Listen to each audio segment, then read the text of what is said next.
Muchas gracias, Sebastián, por tal introducción. Ahora vamos a ir con ritualismo ideológico, que es la importancia de lo simbólico. Ah, no, perdón. Sí, la importancia de lo simbólico en la praxis política y religiosa, a cargo de don Ignacio Di Baggio, experto en simbolismo y filosofía tomista. Gracias.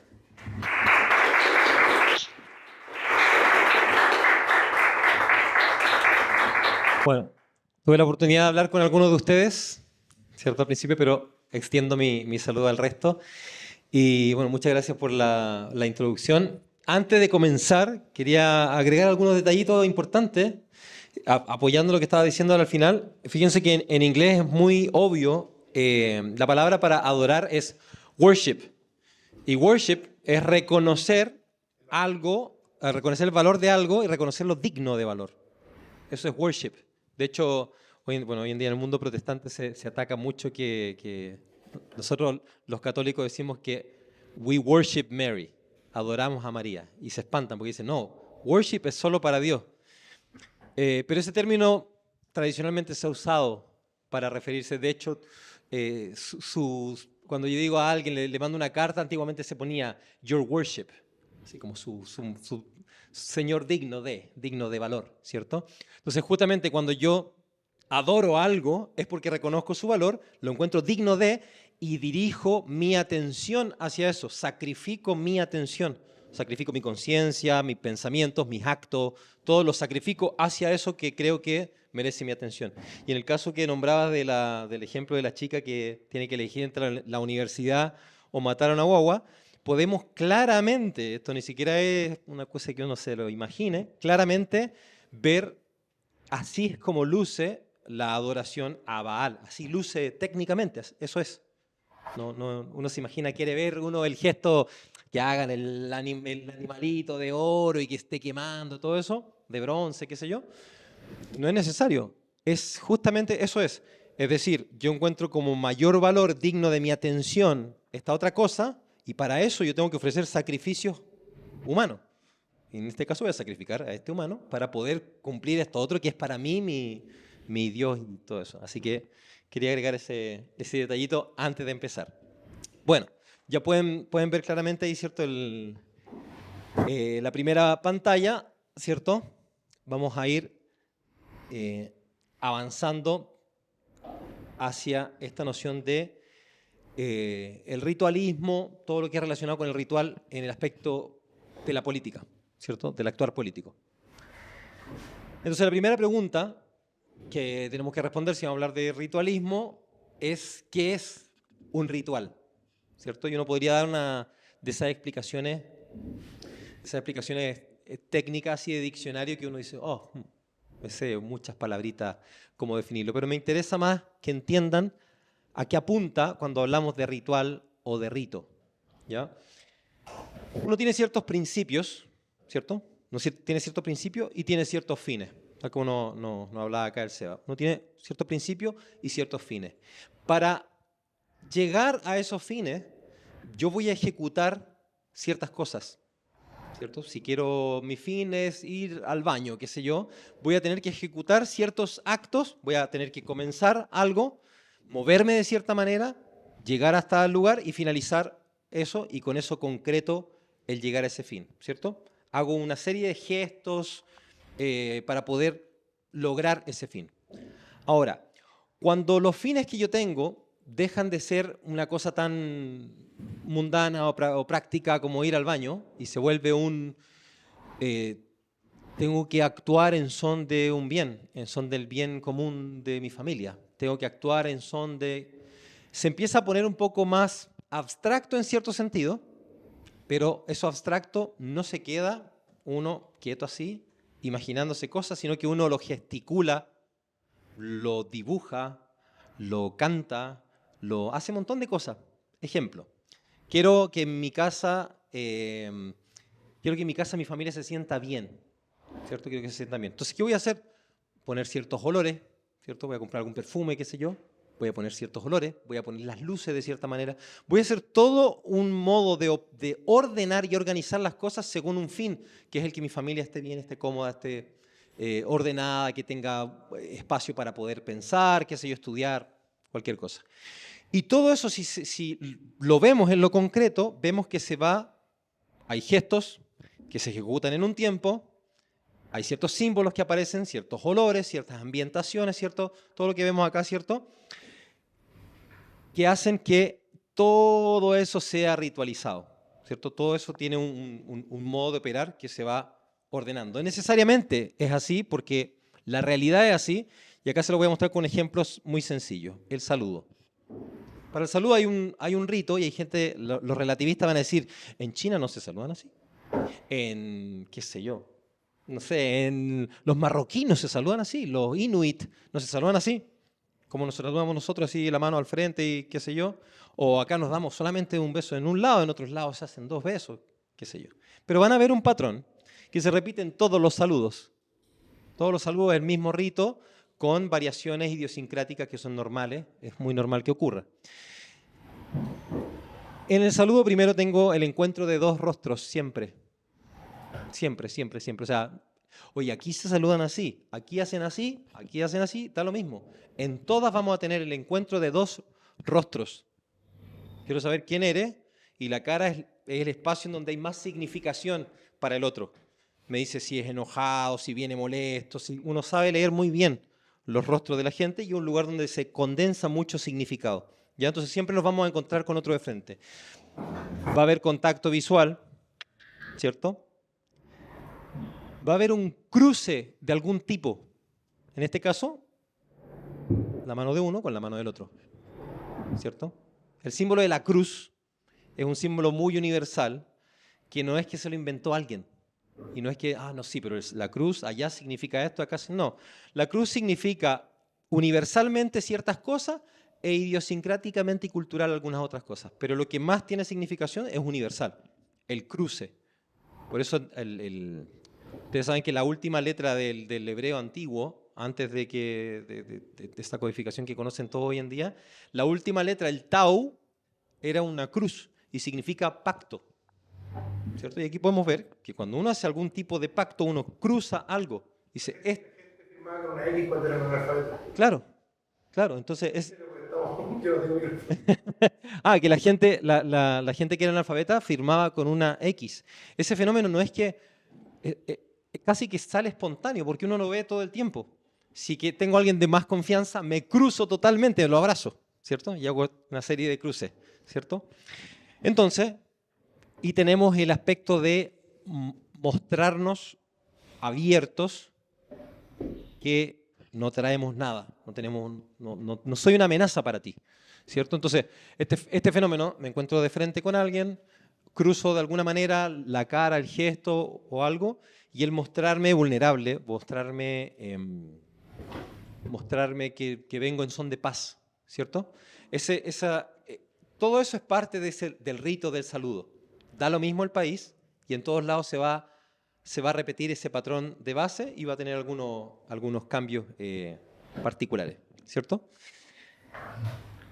Lo que voy apuntando es que así como Seba estaba apuntando de que no hay alguien que no tenga algún ídolo o un dios el que tiene al dios verdadero y que no opere en son de eso, yo lo que estoy diciendo es que no existe nadie que pueda operar sin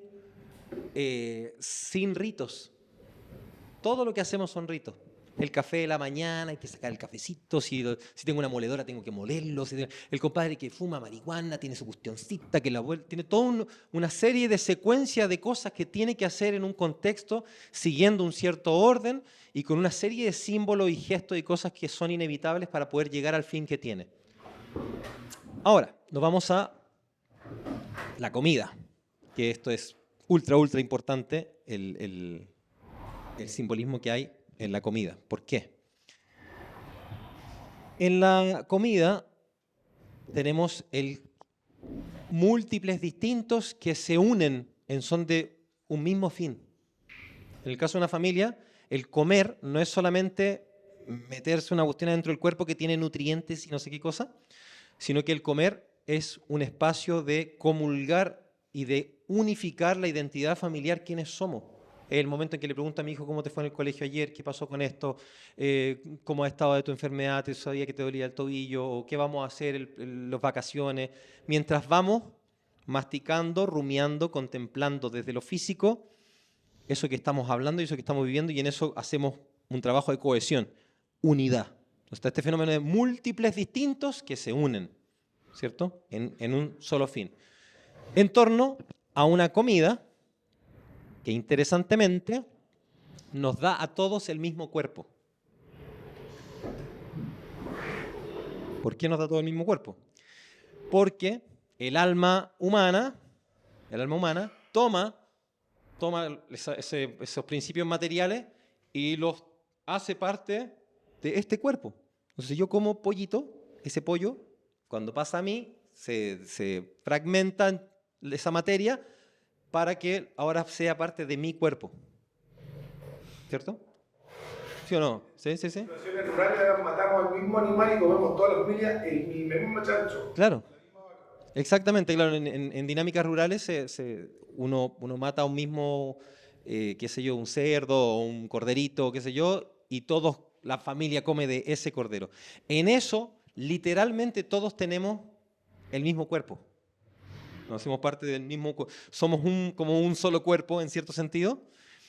Y además, con el otro aspecto, el encontrarse, se fijan que sea el mismo fenómeno que pasaba con el saludo, cuando me encuentro con alguien y todo eso, en la comida pasa mucho más fuerte. Hay un fenómeno que es mucho más fuerte, cómo se cohesiona y se genera esto concéntrico. Pero en la comida, a diferencia del saludo, están todos estos utensilios y aspectos que ya uno ya puede empezar a hablar, empieza a reconocer ciertas cosas que son como propias de algún rito, ¿cierto? Hay unos mantelitos, unos utensilios metálicos que se sirven para no sé qué cosa, un tipo de copa para esto, otro tipo de copa para esto otro, un tenedor acá, una cuchara allá, un plato más chico para poner la ensalada, otro plato y todo. Ya uno empieza a ver este fenómeno ya más visual de cómo son todas estas cosas. Y, oye, vamos a brindar por no sé quién, y hacemos todos, levantamos la copa. Fenómenos que desde la ciencia moderna no tienen ningún sentido. Porque yo les pregunto a ustedes, ¿cuál es el sentido físico, químico, qué sé yo, de que yo tome un vaso de vidrio con vino y lo lleve hacia arriba y diga, salud por mi hermano que le salió un nuevo trabajo? Y todos chocamos las copas y nos tomamos. Científicamente, ¿cuál es el valor que tiene eso desde la ciencia moderna? Ninguno. Pero todos lo hacemos, hasta los más cientificistas, materialistas, todos hacemos estos gestos. Elevar hacia arriba, ¿cierto? Pensamos que esto es algo importante. Lo importante, hacia arriba. Si alguien nos quiere decir algo, por ejemplo, si yo quisiera acá hablar y que pareciera que tengo más autoridad o hacerme notar, si hubiese mucha gente, lo más probable es que pondríamos algo para elevarme, un pedestal o algo así, ¿o no? Y estaría desde arriba. Porque llama la atención. Porque llama la atención, ¿no? O sea, yo digo, si estuviéramos rodeados de una iglesia gigante, ¿cierto? Con mucha... El sacerdote tiene que subir por sobre las cabezas para poder proclamar lo que proclama, ¿cierto? Entonces, este fenómeno de elevar tiene un sentido universal y real, concreto, no es una cuestión arbitraria. No es arbitrario que si yo quiero que todos ustedes estamos todos aquí a la misma altura y yo quiero que el de allá y que todos noten una cosa que me parece importante, que yo la eleve por encima del resto de la gente. Eso es algo que tengo que hacerlo para que el de allá pueda verlo. Entonces no es simplemente una cosa arbitraria que a mí se me ocurrió que hay que levantar esta cuestión para que ustedes piensen que es importante, o yo me voy a poner arriba para que ustedes me tomen más atención. Así operamos, así es como son las cosas. Lo que nos lleva a el culto, en este caso el culto católico, ¿cierto? Lo que vamos a ir apuntando con todo esto, en toda la charla en general, es justamente el fenómeno litúrgico, literalmente litúrgico que hay en la política y que cierto lado de la política no lo está entendiendo hace muchos años y me gustaría que lo pudieran entender. Acá se da este fenómeno que se da en la comida, ¿cierto?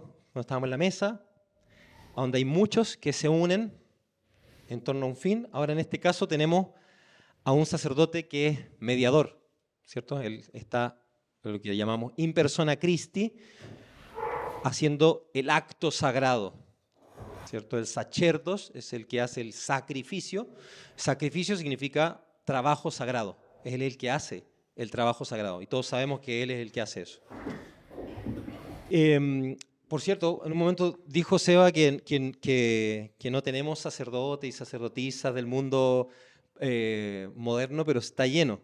Está lleno. Los tipos No se llaman así. no se llaman así, pero hacen el acto sagrado para el mundo. O sea, el tipo que trabaja en la bolsa, que está levantando la mano, que compra, que hace no sé qué, y el otro que está arriba en el computador viendo los números y todo.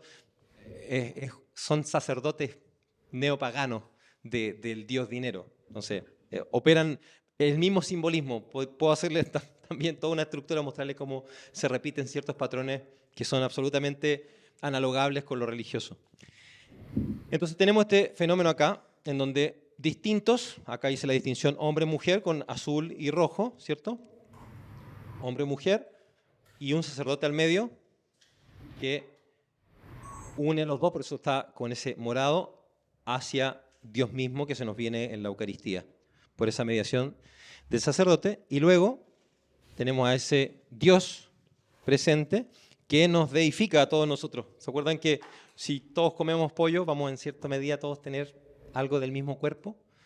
Bueno, en este caso, si es Dios el que estamos comiendo, nos divinizamos, como hablan ahí los ortodoxos de la teosis, ¿no?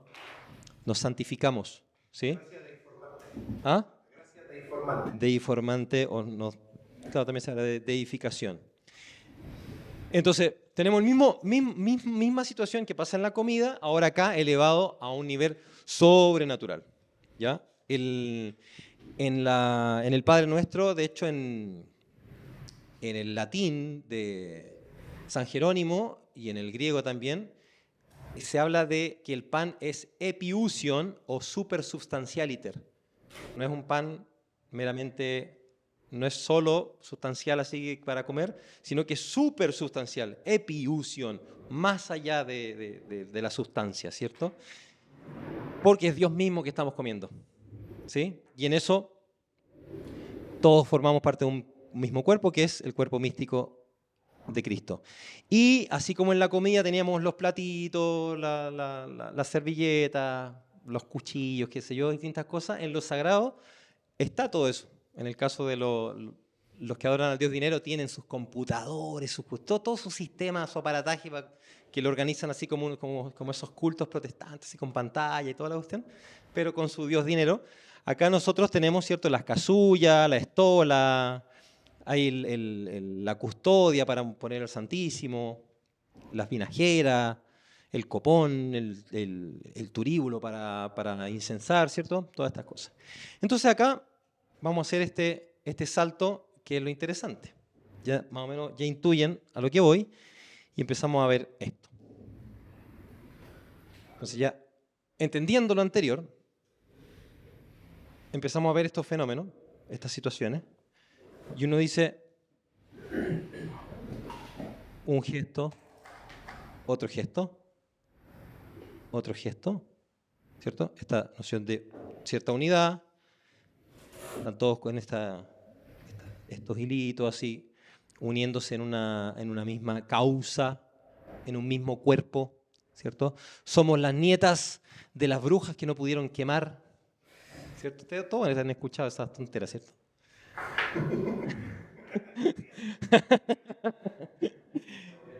Acá tenemos incienso, miren. ¿Se fijan? Tenemos incienso, tenemos unas danzas litúrgicas, tenemos vestimentas ahí con estos ritos del macho opresor, violador, ¿cierto? Con canto, el violador eres tú, toda una coreografía, canto, todo muy ritualizado, ¿cierto? Con los colores Y ellos también tienen sus parafernalias, ¿cierto? También tienen toda su indumentaria, vamos a ir con este color, con esta, vamos a gritar estas cosas. Si nos preguntan, alguien nos para en la calle, nos va a hacer una entrevista, voy a responder esto. Se da el mismo patrón. Ahora, ¿por qué es importante que veamos todo eso antes de pasar a esta parte que es un poco más densa? Yo sé que esto quizá puede ser un poco latero, pero es importante. Importante. No sé cómo se alcanza a ver acá. ¿Bien? Bueno, ven eso. Esto es una manera de simbolizar el proceso del conocimiento, cómo se da el conocimiento según Santo Tomás, según Aristóteles, según Santo Tomás lo perfecciona. Abajo vemos esos como honguitos que están como pegados a la tierra, ¿cierto? Absorbiendo de la tierra nutrientes que están simbolizados como con oro. Es como que estuvieran sacando oro de la tierra, de la materia, así. Está escondido el oro abajo y estos están sacando ese oro hacia arriba. Esos 5 que están abajo representan los 5 sentidos. Porque los 5 sentidos es lo que está más cerca de aquí, de las cosas concretas de aquí abajo. ¿Sí? Con esto tocamos, sentimos las piedras, la madera, qué sé yo, el olfato, la visión, la audición, el gusto. ¿Sí? Las cosas que sacamos de la tierra y la masticamos y la hacemos parte de nosotros. Todo eso, los 5 sentidos externos. Luego están como unos tubos succionando hacia arriba, hacia el mundo de más arriba, los 4 sentidos internos. Nosotros tenemos 4 sentidos. Esto no tiene nada que ver directamente con la biología. El que estudia biología le va a decir qué parte del cuerpo hace esto, que eso no es lo que me preocupa. A mí me preocupa que entiendan que ocurre esto, porque tenemos esos sentidos. Está la memoria, está la imaginación, el sentido cogitativo y el sentido común. No los dije en orden, pero toda esa información que ustedes están recibiendo, ven ahora a alguien aquí parado, en un lugar, luces, olor, distintas cosas que perciben en este momento, pero para ustedes es una sola experiencia. ¿Por qué es una sola experiencia? Y me ven a mí, es una sola persona y ven todo esto como una sola cosa coherente, si son muchas cosas. Múltiples olores, múltiples colores, múltiples sonidos, textura, pero usted percibe como una sola experiencia. Eso es lo que hace el sentido común, que toma todo eso que yo siento de afuera y lo hace una sola cosa coherente. Hay gente que tiene ciertas enfermedades que no le permite hacer eso. Una persona con esquizofrenia, justamente falla eso. Percibe un poco de acá, de allá, se le mezclan las cosas, medias disociadas en el tiempo, no logra que sea todo coherente de una sola vez. Pero el sentido común es el que hace eso, ¿cierto? Luego tenemos la memoria. ¿Qué es lo que hace la memoria? Es que ancla en el tiempo ciertas cosas. Entonces aquí podríamos decir, bueno, la memoria muscular, la memoria en el cerebro, que las neuronas, los patrones neuronales. ¿Cómo lo quiera explicar alguien experto en esa área? Está buenísimo, pero a mí me interesa saber que eso ocurre.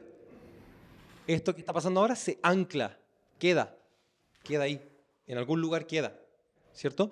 Y eso queda ordenado según el sentido cogitativo, que también en los animales se llama el sentido estimativo, ¿ya? Que es el sentido que percibe las intenciones de las cosas, o sea, hacia qué tiende esa cosa intrínsecamente. Y en el caso de nosotros se llama cogitativo porque ese sentido estimativo está ordenado a una facultad mayor que tenemos nosotros, que es la facultad espiritual, las facultades espirituales, el intelecto y la voluntad. Entonces, como es una facultad sensible, corpórea, pero que está ordenada a algo mayor que en un perro, por ejemplo, el perro solamente tiene esa capacidad de estimar, esto es dañino, no es dañino, tiene algo análogo a la memoria, entonces puede percibir, cuando me hacían esto, voy a comer la comida, porque me hicieron este sonido, entonces me van a pasar comida, o qué sé yo. Pero no tiene esa capacidad como nosotros de ordenarlo hacia algo racional, hacia una verdad inteligible superior, ¿ya? Eso se llama sentido cogitativo. Entonces la memoria ancla las cosas, pero ordenadas, ¿cierto? Como preparadas, de cierta manera, por este sentido cogitativo que las ordena. Y obviamente todo eso en conjunto nos da unas formas sensibles que se llaman fantasmas, así le llama Santo Tomás, fantasmata, ¿ya? Y esos fantasmas son las imágenes sensibles que tenemos de las cosas. Cuando yo le digo, ¿se acuerda usted alguna vez haber sentido el olor de una rosa? Y usted hace memoria y se acuerda del olor de la rosa. O dice, el incienso de la mirra, qué sé yo, en la misa, el incienso de misa. ¿Se acuerda? Y usted hace memoria y puede acceder a esa imaginación. Y dice, ah, claro. Y me acuerdo del olor, o me puedo acordar de un color, o de una imagen, de una escena, etc. Todo esto queda, ¿cierto?, en el cuerpo. Y luego vienen las partes superiores, que es el proceso de abstracción. Desde esos fantasmas, nosotros tenemos en el intelecto lo que se le llama intelecto agente, que es el que ilumina ese oro, por decirlo así, que se abstrajo de la tierra, que son lo que se llaman las especies inteligibles. Pero no me voy a ir hacia todo ese otro lado, porque si no, la charla se va a tratar de otra cosa. Pero es básicamente la esencia de las cosas conocidas intelectualmente. El intelecto ilumina, y esa iluminación que hace sobre las imágenes le revela a nuestro intelecto la esencia de esa cosa. Entonces yo veo pelito, ladra, hace un sonido, qué sé yo, y mis sentidos toman toda esa información y finalmente mi intelecto dice, logra pensarlo luego con lo que se llama el intelecto posible, que es donde pasa ese conocimiento de la potencia al acto y se conoce, se entiende en acto lo que es eso, y nace el verbo mental o concepto. Y de ahí yo digo, perro, ¿cierto? Hace esto, perro. Y ese concepto mental, esta es la parte importante, ese concepto mental es espiritual, no es material, es no material. Eso es lo que significa espiritual, que no es material. Es no material, por eso no puedo decir, yo pienso en mi cerebro, no, el cerebro es un apoyo, o las distintas partes del cuerpo son un apoyo sensible, que sería toda la parte de abajo, ¿cierto? Toda la parte más terrestre, acá, allá. Ahí está el cerebro, la neurona, todo eso está abajo. Pero la facultad de pensar o de elegir son facultades espirituales, son los que nos hacen semejante a Dios. Cuando dice que fuimos hechos a imagen y semejanza de Dios, es justamente porque somos seres racionales y con voluntad. Podemos elegir racionalmente, no solamente por un impulso, así, por un instinto, sino que podemos elegir libremente ciertas cosas según lo que nos presente la inteligencia como bueno. ¿Ya? Tengo el concepto perro, es espiritual, es un concepto que tengo ahí en el mundo invisible mío. Y luego, para comprobar que ese conocimiento de la cosa es cierto, o sea, para que culmine el proceso del conocimiento, se hace lo que se llama la conversio ad phantasmata, ¿cierto? Ese volver del concepto a las imágenes sensibles. Es como que esa es una comparación. Este concepto que tengo espiritual, pum, baja y se compara con lo material y digo, sí, es perro. Ladra, es. Y ahí yo puedo decir, entendí, conozco la cosa. ¿Por qué es importante esto? Lo vamos a descubrir ahora en este proceso. Les voy a mostrar una serie de imágenes. No les voy a decir nada, solamente se las voy a mostrar. Este símbolo se llama Vesica Piscis o mandorla. Es un símbolo muy tradicional que se logra cuando yo tomo dos círculos y los entrecruzo y se hace esta figurita al medio. ¿Ya? Vesica Piscis o mandorla, por si les interesa. Este es un arco medieval, ¿cierto? Tiene esa figura. Acá tenemos un Cristo, ¿cierto? La Santísima Virgen. La Santísima Virgen. Esto para que no quise ir moviendo el círculo, para que no fuera cambiando de tamaño, pero para lograr eso lo único que se hace es que se separan un poco más los círculos y ahí se apretaría a los dos lados y haría la misma figura. Hay otra imagen de la Virgen. Acá tenemos dos anillos de matrimonio. Acá tenemos un bote, una hoja. ¿Saben qué es esto? ¿No? Las llagas de Cristo. ¿Y logran verlo?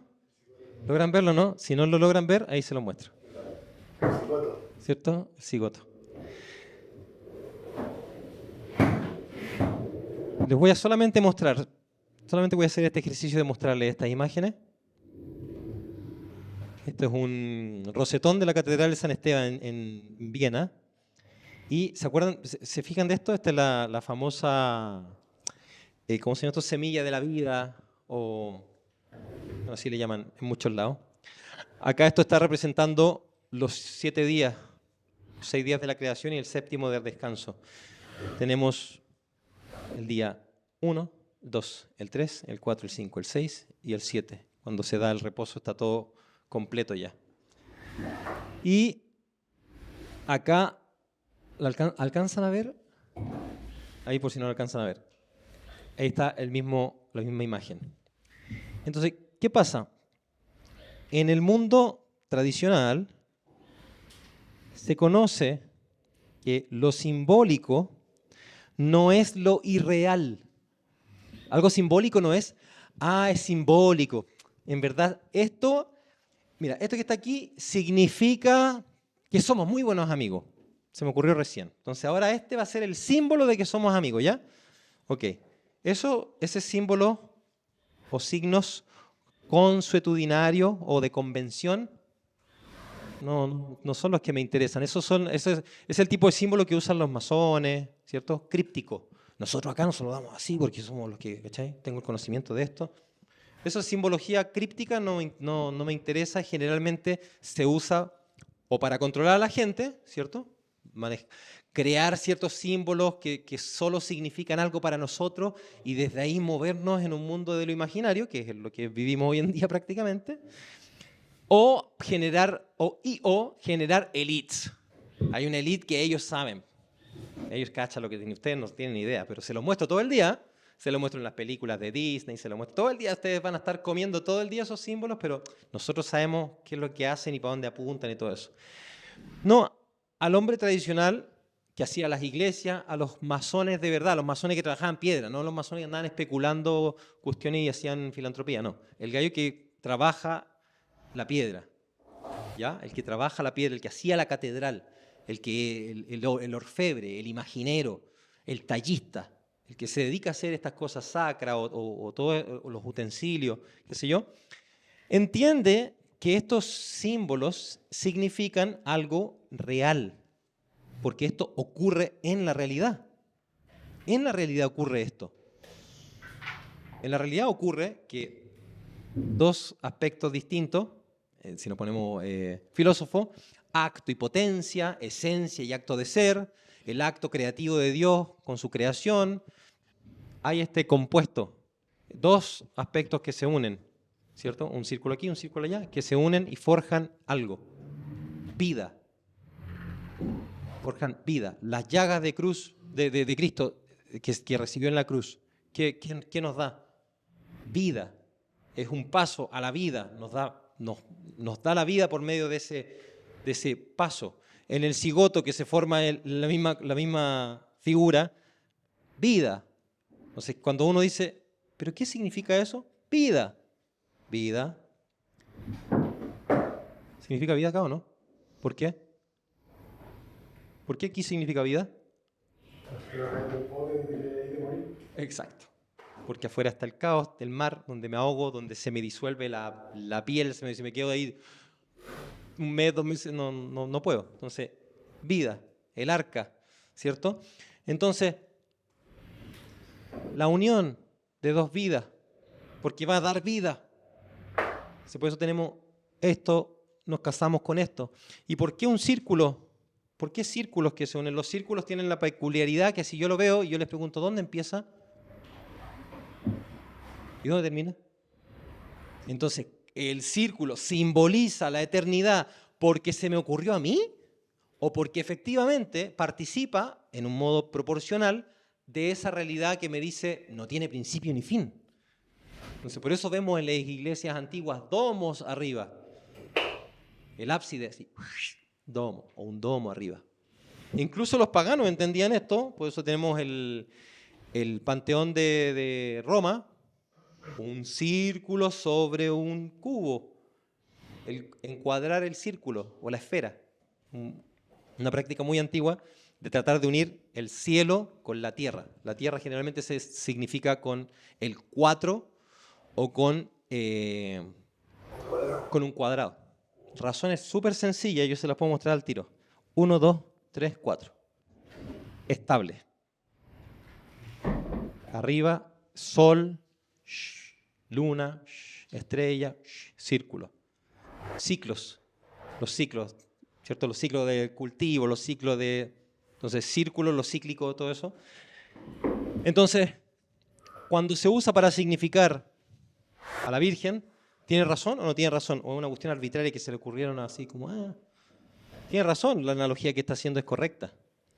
La analogía que está haciendo es correcta. La analogía que está haciendo es correcta, es correcta, es correcta. ¿Por qué? Porque se relaciona con la realidad.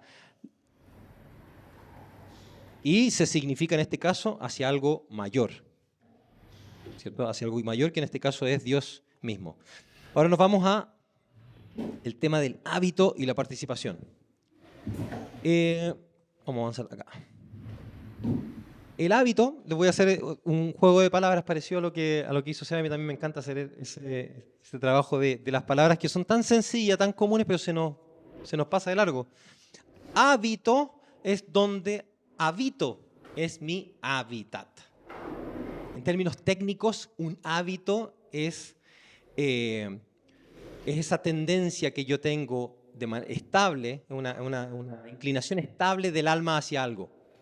Una disposición estable del alma hacia algo, ¿cierto? Entonces, yo constante tengo el hábito de fumar un pucho, tengo el hábito de levantarme en la mañana, hacerme un café, tengo el hábito que tengo una disposición que es estable, que es constante, todas las veces se repite. La hago siempre. Cuando voy a lavarme, hago 5 veces para allá, me echo jabón, no sé, prendo la luz así, hay cosas que ya son un hábito. Tengo esa disposición de manera estable. Tengo el hábito de estudiar, tengo el hábito de leer, tengo el hábito, ¿cierto? Y hay hábitos en la imaginación, hay hábitos de la memoria, hay hábitos del intelecto, hay hábitos de la voluntad. Por eso uno puede tener buenos hábitos, disposiciones estables del alma hacia cosas buenas, o puedo tener malos hábitos, disposiciones estables del alma hacia cosas malas. ¿Cómo se llaman los malos hábitos? Vicios, ¿cierto? Puedo tener buenos hábitos o puedo tener vicios. Ahora, se dice eso de que el hábito no hace al monje, ¿no? Justo hoy día estábamos hablando con Seba. Yo soy profesor de artes marciales, entonces me decía, ¿qué hacía arte marcial? Si la cuestión sacaba una pistola o le tiráis un gas pimienta y se acabó la cuestión. Lo cual a veces alcanza a sacar el gas pimienta, otras veces no alcanza, y ahí llega primero el que llegue primero.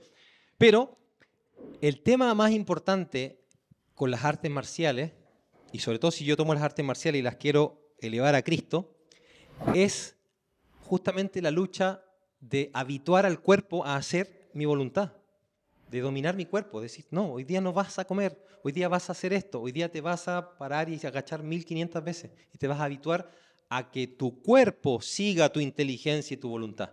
Vas a dominar eso. ¿Por qué? Porque la lucha final, ¿con quién es? San Pablo decía que la lucha no es contra la carne, entonces me da lo mismo agarrarme a combo o no agarrarme a combo. Si la lucha es contra potestades y principados de los demonios. Esa es la lucha. Y para luchar esa lucha, ¿con qué la tengo que luchar? Conmigo, pues tengo que mejorar mis hábitos. Levántate temprano. No, es que... Y de repente empieza a llegar la asedia.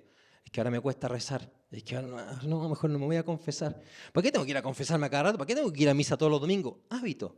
Porque ese es el lugar donde tú vas a habitar. Tú ahora vas a habitar ordenadamente.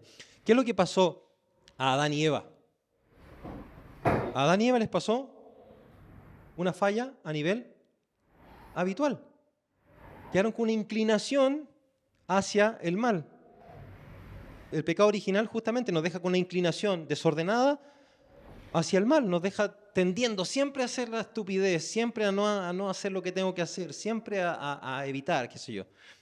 Entonces, el hábito es desde donde yo habito, por eso se repite, por eso, sí, ustedes rezan el Ave María 1000 veces, sí, lo voy a rezar 1.000.000 de veces, sí. Quiero que cuando me esté muriendo y me esté asustando, insoportablemente asustado, no sepa qué hacer, en ese momento no quiero que diga, oh, ¿qué me está pasando? Quiero decir, Dios te salve María, llena eres de gracia, eso quiero acordarme. Que sea un hábito, que esté ahí, siempre. Padre nuestro que está en los cielos, ¿cierto? Te lo grafico acá. Habitamos en nuestro cuerpo Ese cuerpo habita en la ropa que están trayendo, ¿cierto? Menos mal que vinimos todos vestidos, ¿cierto? Y habitamos también en nuestra casa y habitamos en nuestro barrio. Y habitamos en nuestra ciudad, en nuestra urbe y regiones, y habitamos en nuestro país, y habitamos en nuestro planeta. Y así podemos ir agregando, agregando, agregando. Y en eso que habitamos es en lo que participamos. Y lo participamos no así, imaginándonos en la cabecita, así etéreamente. Yo soy un ángel que anda por ahí y conozco todas las cosas de manera infusa y no necesito conectarme con nada ni tocar nada. Justamente nos pasa eso, ¿se acuerdan? Desde lo sensible, desde la tierrita, desde abajo. Mi experiencia concreta. Ahí está la tipa prendiendo un fuego al medio de Baquedano. No está simplemente pensando una idea, está haciendo algo. Y eso que está haciendo, todos lo estamos habitando. Todos estamos escuchando esos gritos, todos estamos sintiendo esos olores, todos estamos viendo esos colores, todos estamos escuchando esas ideas. Estamos habitándolo. No es simplemente pensarlo, ver un video ahí de, qué sé yo, de algún pensador político que, oye, qué interesante lo que dijo. Ellos lo están ejecutando. Ellos, la conversación de lo interesante, los que han estado metidos en círculos políticos, ustedes saben que se tienen la puerta cerrada en algún lugar, ahí se conversan esas cosas, pero una vez que ya se conversa, se hace. ¿Y se hace de qué manera? Con símbolos, con música, con ritos, con liturgias literales.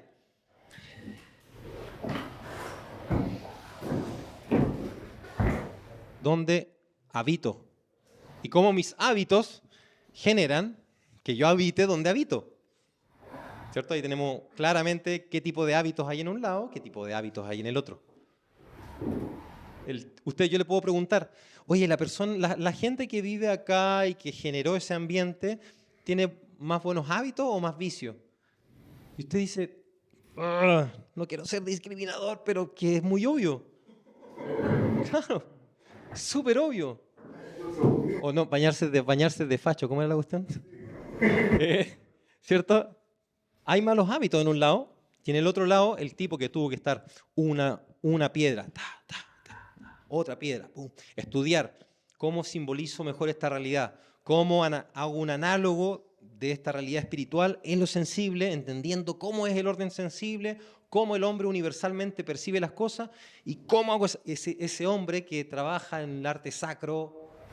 Ese trabajo, ese necesita a alguien que sea ordenado, disciplinado, habituado a despertarse todos los días en la mañana, a ir a pegarle una piedra hasta que hace un cuadradito que después lo va a poner para que vaya armando la catedral, ¿cierto? O que va a hacer las imágenes, etc.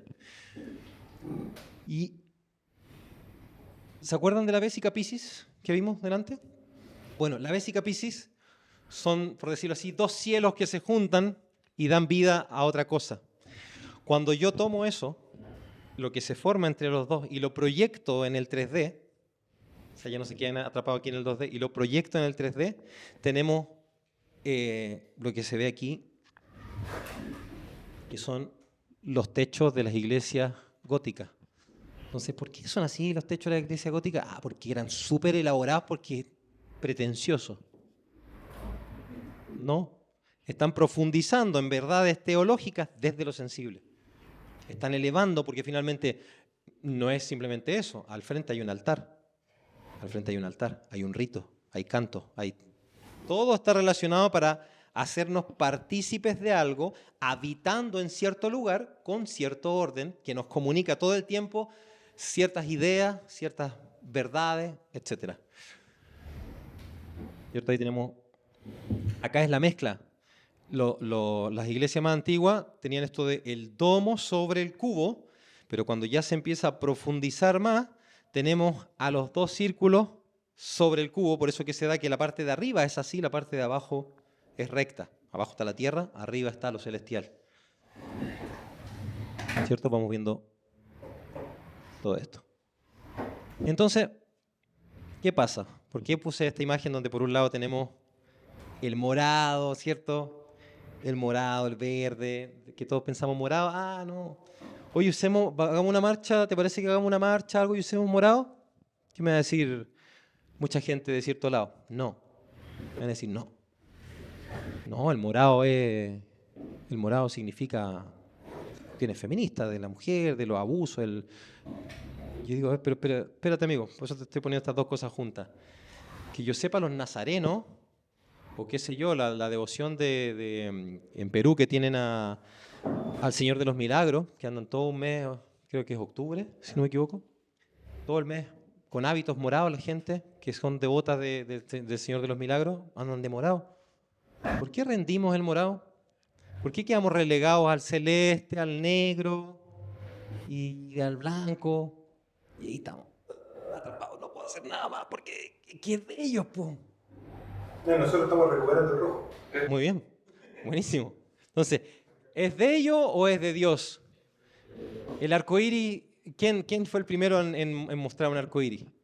Dios. ¿Qué significa el arco iris?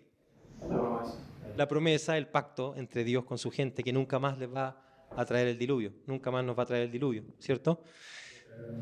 ¿Ah?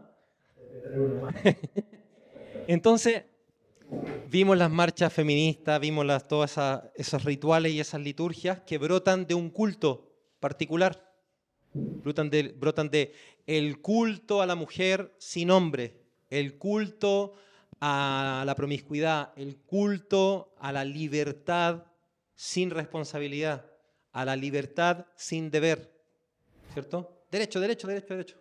Pero deberes, pues hay deberes, por eso tengo derecho, para poder cumplir esos deberes. No, tengo derecho, soy libre, y de ese culto, que lo tienen también en Estados Unidos, por eso tienen la Estatua de la Libertad hecha por los masones. ¿Qué es Lucifer? Y es Lucifer, claro. Está solo, libertad sola. No hay nada más, no está casada con la responsabilidad, no, es libertad nomás. Tenemos todo eso y tenemos todo esto que brota de otro culto. Acá tenemos penitentes que están ocultando su rostro, entregando sacrificios para el Señor, ¿cierto? Todos los que han leído por ahí alguna vez o lo han escuchado, cuando se dice que el Señor va a pagar, ¿cierto?, al que reza ahí en silencio, que nadie se entere, que nadie sepa, ¿cierto? A él le va a dar su recompensa, también se la va a dar al que lo hace públicamente. No está en contra de hacerlo públicamente. Pero están esos penitentes que buscan esa recompensa en el anonimato. Y todas estas prácticas, estas tomas de calle, y aquí no me voy a quedar solamente con España porque somos Chile, ¿no? Así que nos vamos a Chile, ¿cierto? En Chile tenemos todas esas cosas. Pasa que poco a poco las empezamos a relegar a otra gente y a otras dinámicas y pierden su sentido profundo cristiano. Pero si se dan cuenta, esos diablitos están ahí, esclavos del Señor, no pueden hacer nada más que bailar para el Señor. Por eso tienen el Sagrado Corazón ahí.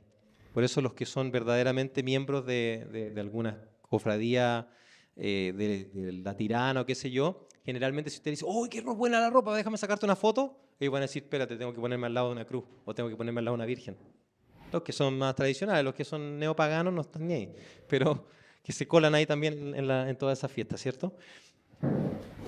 Entonces, si se fijan, todo esto brota de un cierto culto y brotan ritos que no es el rito de la liturgia, pero brotan de ese rito.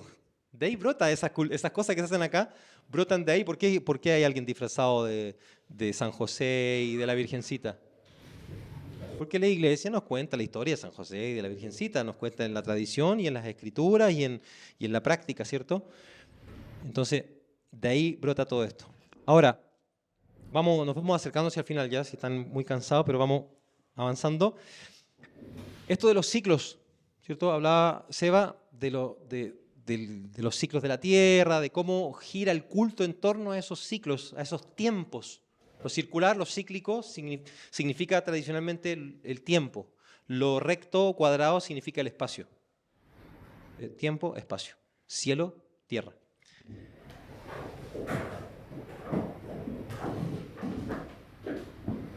Entonces les voy tratando de dilucidar que efectivamente son verdaderas liturgias y ritos que tienen preparado.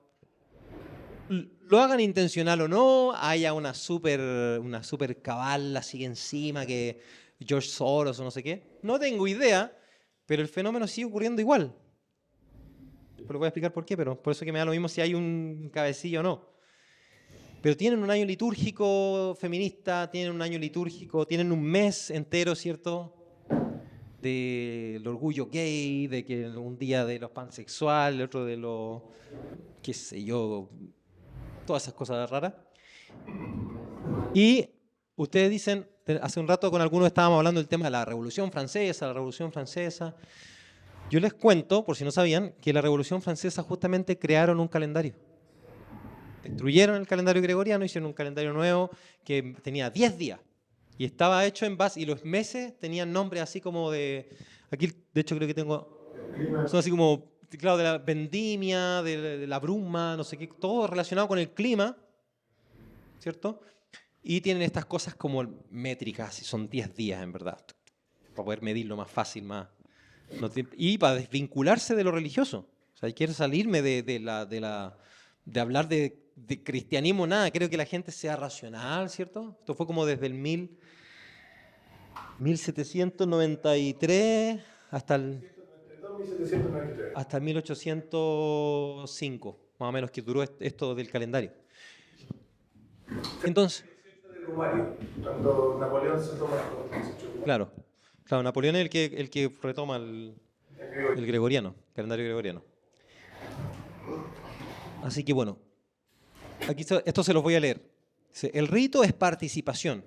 Cuando me hago parte de un rito, no solo estoy significando mentalmente y culturalmente, lo que sea que ustedes entiendan por eso, ciertas realidades por medio de gestos arbitrarios construidos ideológicamente. No solo estoy comunicando algo subjetivo y arbitrario como si el rito fuese un mero medio de comunicación de ideas personales. El rito me permite participar, comulgar, unirme y habitar en una verdad eterna, en una realidad metafísica y espiritual que se encarna o se corporiza con ciertas variantes a lo largo del tiempo. Eso, no voy a entrar en disputas acá teológicas, pero es por eso que los ritos litúrgicos a lo largo del tiempo orgánicamente han tenido variaciones porque justamente se va participando en la misma realidad con ciertas cosas que van apuntando hacia esa realidad como de distintos ángulos, sin perder lo focal que tiene que mantenerse siempre.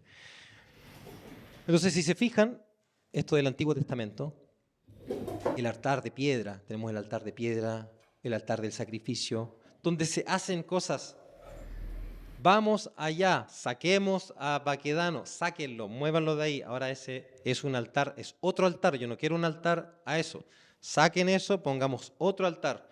Y ese altar, ¿qué se hizo? Se pintó, ¿sí o no? Se pintó múltiples veces, cada vez con una temática distinta, para significar algo. Es algo que está hacia arriba, ¿cierto? Me llama la atención desde arriba, dice, esto, ahora preocúpense de esto, ahora vamos a estar atentos de esto, ahora no, vamos a subirnos nosotras, las mujeres, vamos a estar arriba, ahora qué sé yo. Distintas, los mapuches, ¿cierto? Siempre tiene que estar ahí una bandera falsa mapuche. Falsa porque... Se apuñalaron los de la U, del Colo y de la Católica por quien ponía su bandera arriba en una de las manifestaciones. No sé si lo podéis repetir. Me dice Seba que se apuñalaron la gente de la U, del Colo y la Cato para ver quién ponía su bandera arriba de Baquedano, donde estaba Baquedano. O sea, donde ahora está de nuevo... Una de las marchas. ¿Sí? En una de las marchas. Entonces, cuando yo les digo hace un rato, yo participo de ciertas verdades que son permanentes, eternas en el caso de la verdad máxima, pero constantes, atemporales en el caso de los ángeles. Al ángel no le interesa, hoy día estamos en el 2026, entonces no te voy a tentar para que te divorcies. No te voy a tentar para que seas promiscuo. No, porque estamos en otra época ya, los ángeles ya no hacemos eso. No, el ángel que hace una cosa, hace esa cosa siempre. Y la hace una y otra vez y se adapta a los tiempos y en cada tiempo lo hace al modo que puede hacerlo en ese tiempo y lo va a hacer siempre. El ángel que quiere el divorcio lo va a hacer en todas las épocas siempre, constantemente. Por eso... Claro, un demonio, un ángel caído, o sea, el demonio es un ángel caído, los demonios son ángeles, son seres espirituales, no tienen cuerpo. Pero yo participo al hacer todas estas cosas, estos ritos. Haz esto, arma el tabernáculo así como viste arriba, hazlo, para que podamos participarlo, hazlo concreto, hazlo de piedra, ponle estas telas, pon estas cuero, este metal, toma el metal, haz una serpiente de bronce, ponla en el palo, súbela, haz que todos la miren, ¿cierto? Hacer cosas. Porque somos entes corpóreos, ¿se acuerdan del proceso del conocimiento? Yo no puedo desligarme de lo corpóreo, incluso si yo soy un ¿cómo se llama esto? Un protestante que no quiere las imágenes, que cree que lee Éxodo 20 y no lee Éxodo 25 y 26, ¿cierto? Porque Éxodo 20 dice que no hacen imágenes de nada, ni de la tierra, ni de lo que está abajo, nada, y después me dice, hace imágenes de querubines. Entonces, claramente hay que entenderlo de otra manera. Pero yo, por ejemplo, digo, ya no creo, soy un iconoclasta. Señor, y hago así. ¿Y por qué hago esto? ¿Qué hay aquí? Una cuestión de divinidad aquí abajo en la tierra, hay como partículas divinas acá, entonces cuando seco las rodillas ahí como que me enchufo. ¿Funciona así? ¿Por qué hago esos gestos corpóreos? O sea, hasta el más iconoclasta va siempre a hacer esas cosas porque somos entes corpóreos y el Señor nos creó así. Entonces, ese altar, acá les muestro en una misa, ¿cierto? Esas realidades eternas son las que están ocurriendo ahí, en la práctica, en el rito.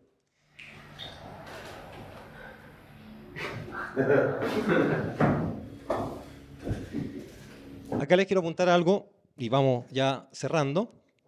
Detrás de todo esto, que es lo que más quiero que se puedan quedar, todo el resto de cosas son interesantes, se puede explorar el símbolo de esto, el símbolo de esto otro. Uno puede estar toda la vida descubriendo esas cosas porque hay tantos símbolos como figuras puso el Señor, creó en la tierra, que nosotros tratamos de replicarlas para significar las cosas que Él nos quiere decir, ¿cierto? Pero detrás de todo esto hay una realidad metafísica. Hay un espíritu o hay espíritus. Hay un espíritu que inspira y que mueve. Los espíritus no solamente inspiran, no solamente soplan. Oye, en el caso de gente que acaba con su vida, qué sé yo, sabemos lo que dice. Miren lo peor, qué sé yo. No solamente hace eso. Los ángeles, los entes espirituales, tienen la capacidad de contactarse con lo material por una virtud, por un poder. Tienen potestad, por eso pueden hacer cosas, levantar una cuestión, exorcismo, y se movían las sillas. Claro, pues sí, pueden hacer ese tipo de cosas. Entonces, no solamente pueden afectar porque inspiran y soplan cosas, sino porque pueden ayudar a que ciertas cosas se concreten. Entonces, cuando yo voy y le pregunto a esta chiquilla en la marcha, ¿qué piensas tú de los hombres? Los hombres, y me dice algo. Después hablo con una chiquilla en Austria, no sé, y le pregunto la misma cuestión y me responde lo mismo. ¿Usted qué creen que fueron al mismo colegio? ¿Fueron a tomar las mismas clases? ¿Y por qué se peinan igual? ¿Y por qué les gustó lo mismo? Esta viuda esa de allá que se peinó así dijo, así me quiero peinar como ella. Y se forma una coalición de gente que opera como un colectivo, haya o no haya cabeza terrena, haya un Soros o no haya un Soros. Y operan como un cuerpo, se visten de cierta manera, dicen las mismas cosas, defienden las mismas ideas, se mueven de una misma forma, pelean por las mismas causas. Detrás de eso, claramente, hay algún o varios espíritus que están influyendo sobre ese lugar para que pasen ciertas cosas. Y esa gente, obviamente, no tiene a Dios, no busca al Señor, o está débil, pasando por algún problema, qué sé yo, cae, ve algún bien mínimo, algún bien menor, ¿cierto? Y su inteligencia dice, ese es un bien. Y dice, bueno, y ahí para allá me voy, ¿cierto? No logra ver un bien mayor. Igual porque yo lucho por el bien mayor, no por andar defendiendo bienes menores, porque a la larga termino en esto. Me terminan, de repente, el morado, no, ahora el morado no lo puedo usar, no, ahora el rojo, ahora no. Y tú, el bien menor, ahora puedo usar el blanco, al fin, puedo usar el blanquito. No, busque el bien mayor todo el tiempo, aunque nos cueste la vida buscar el bien mayor. Pero esta gente que no está ahí por 1000 razones en la vida, termina sometido a este espíritu, que es el espíritu del aborto, del feminismo, del machismo, de cualquiera de esos espíritus. ¿Sí? No es como, estamos en contra del feminismo, entonces somos machistas. No, el machismo también es un espíritu demoníaco que causó mucho estrago, de hecho fue el que impulsó el feminismo.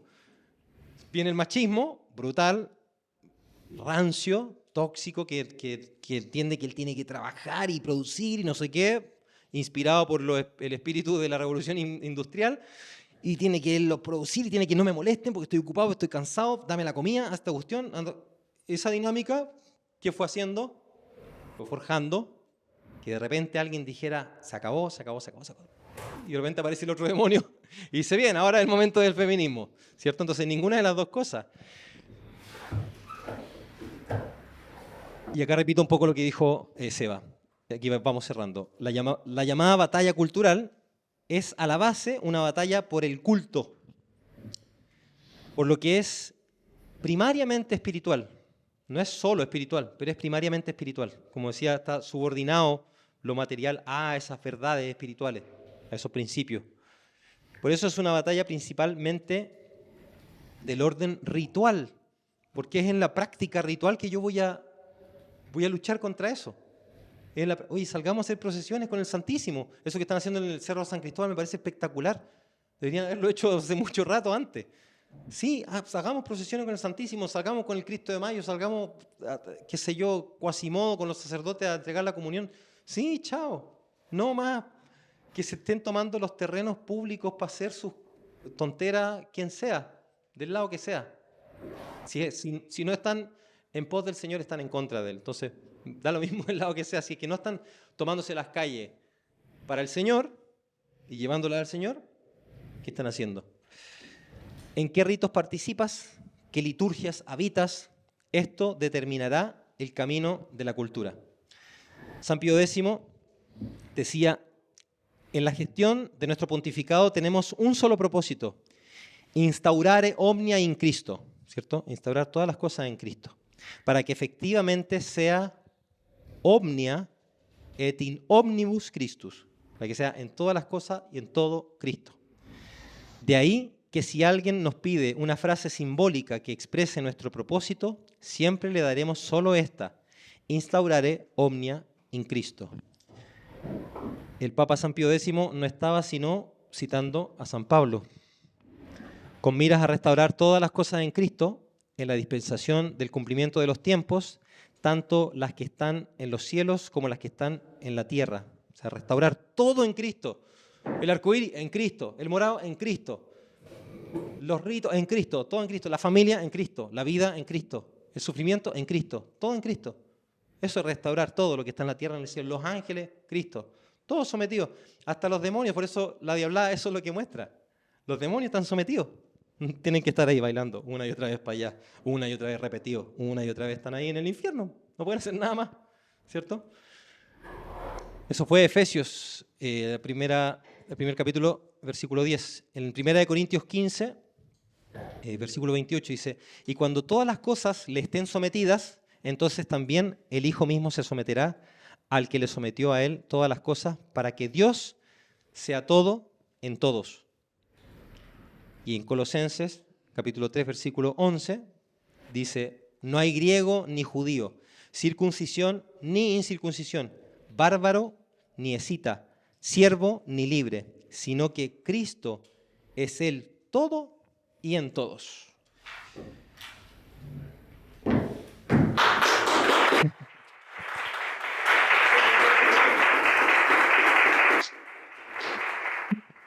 Antes de que el público se pueda acercar al micrófono a hacer preguntas, voy a usar mi privilegio aquí de contertulio y de organizador para hacer un par de preguntas. Porque aquí no hay igualdad, eso no existe, somos todos jerárquicos, entiendo. La igualdad nos repulsa tanto como le repulsa a la naturaleza misma. Quería preguntarte un par de cositas.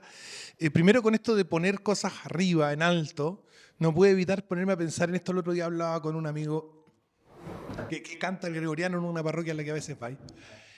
Y hablábamos y yo le decía, dame un segundo. Estábamos hablando recordando temas de las marchas del rechazo y todas esas cosas. Entonces, en algún momento dado, claro, yo empiezo como a reflexionar sobre el tema de quitarle la bandera a alguien, porque así empezaron las peleas. Las peleas empezaron porque a las señoras que iban a las marchas del rechazo, los antifas les quitaban las banderas. Entonces, estaba hablando un poco de lo que significa quitar una bandera. Entonces, de pronto digo, espera un poco, quitarte la bandera es peor que matarte. Porque los soldados en la batalla, que el que porta el estandarte, lo lleva con las dos manos, no puede usar un arma y está poniendo el pecho a que lo maten con tal de mantener la bandera arriba, bandera a la cual acuden los de su bando, los de su causa. Entonces, si te quitan la bandera, es mejor que te maten a que te quiten una bandera. Entonces, cuando el periodista se reía, ¿no es cierto?, en la entrevista que me hizo el 13, en esa época, de, pero oye, pero una bandera le pegáis a un hueón, y yo no sabía cómo explicarle porque todavía mi intelecto estaba muy inmaduro en estas cosas, estaba pasando por un proceso muy contingente que no me dejaba profundizar en nada. Pero yo en mi mente decía, pero es evidente. Pero el tema es esto, se pone algo en alto y ese algo se pone en alto porque vale. Y vale tanto que ponerlo en alto implica que yo estoy poniéndome indefenso a mí mismo en el acto de levantar eso, porque vale más que eso esté arriba que yo siga respirando. Te quería preguntar cómo participa eso y después tengo otra pregunta, pero dale con eso primero. Buena pregunta. Sí, mira, fíjate que el fenómeno de nombrar, es algo que hace Dios. Dios le da a esa cosa lo que esa cosa es. Le da un nombre, le da una identidad. Ahora, cuando Él crea al hombre primero crea al hombre, le da una tarea. Es la tarea de nombrar. El hombre es cabeza, el hombre que está arriba en términos jerárquicos, justamente es el que está nombrando. Está dando la identidad. Yo tengo la identidad de la cabeza, soy la cabeza, y finalmente en Cristo somos ambos pares en Él que es la cabeza. Cada uno con un rol, pero en Él que es la cabeza. Entonces, estar arriba justamente apunta a lo que soy, a mi esencia, a mi identidad. En el caso de una bandera, trasciende a mí. Ya no soy solo yo. Esta bandera es todos nosotros. Entonces esta bandera de Cristo es Cristo. No, Santa Juana de Arco justamente iba a las guerras con una bandera, María y Cristo. Y así ganaron no sé cuántas peleas, ganó así justamente porque ella está diciendo, yo estoy invocando el nombre del Santísimo y en nombre de Él estoy peleando con ustedes. Es su identidad la que está acá. Él, es voluntad de Él que el rey vuelva a estar. Entonces, obviamente eso trasciende, en ese caso, a Santa Juana de Arco. Es más que ella. Ella está abajo, siendo receptáculo de esa identidad. Ahora, para que no suene machista, la mujer está abajo. ¿Por qué? Porque la mujer escucha a la naturaleza, escucha las cosas de abajo. Entonces el hombre dice, eso es un perro, pero ella escucha, ¿qué hace? Dice, jaguar. Y ahí sí, se llama jaguar, ¿cierto? La mujer está puesta a la contra del hombre. En el hebreo dice eser kenegdo, creo que es, cuando le dice, te haré una ayuda idónea, esa es la traducción en español, en verdad dice, te haré a alguien a tu contra, no enemigo, sino que está a mi contraparte, siendo de mi costado, saliendo de mi costilla, siendo mi contraparte, que es en la que me voy a reflejar. Y voy a decir una cosa y me va a reflejar eso, y en el caso de cuando están los dos ordenados a Dios, eso está bien. ¿Por qué? ¿De dónde saco que ella escucha a la naturaleza? Son más chiquititas. ¿De dónde saco? Porque alguien me puede decir, se está inventando unas cuestiones más locas que... No, pero las mujeres hablan con los perros y escuchan a la guagua y conversan con la guagua que todavía no dicen una palabra y conversan con los gatitos. Pero y lo entienden lo entienden, lo intuyen, saben que la guagua tiene hambre. Yo la miro y digo, no sé, yo lo único que sé es que está gritando. Quiero que se calle. Y mi señora, no, mira, este es de llanto, cuando yo era así es porque tiene... Pero ¿de dónde yo estoy sacando esto? Para los que puedan decir, eso se lo inventó él. Lo estoy sacando de la Escritura, Génesis. Y todos dicen, la serpiente habló. Ah, ¿en serio? ¿Y quién la escuchó? Eva. La mujer escucha. Ella escuchó a la serpiente. La serpiente no le fue a hablar a Adán. Porque ella es la que está ahí. Haciendo ese rol. Entonces, estar arriba y estar abajo no significa, yo soy penca. No, porque sin ese rol no, de hecho, Dios le dice, te voy a dar una contraparte porque no estáis pudiendo hacer esta cuestión bien.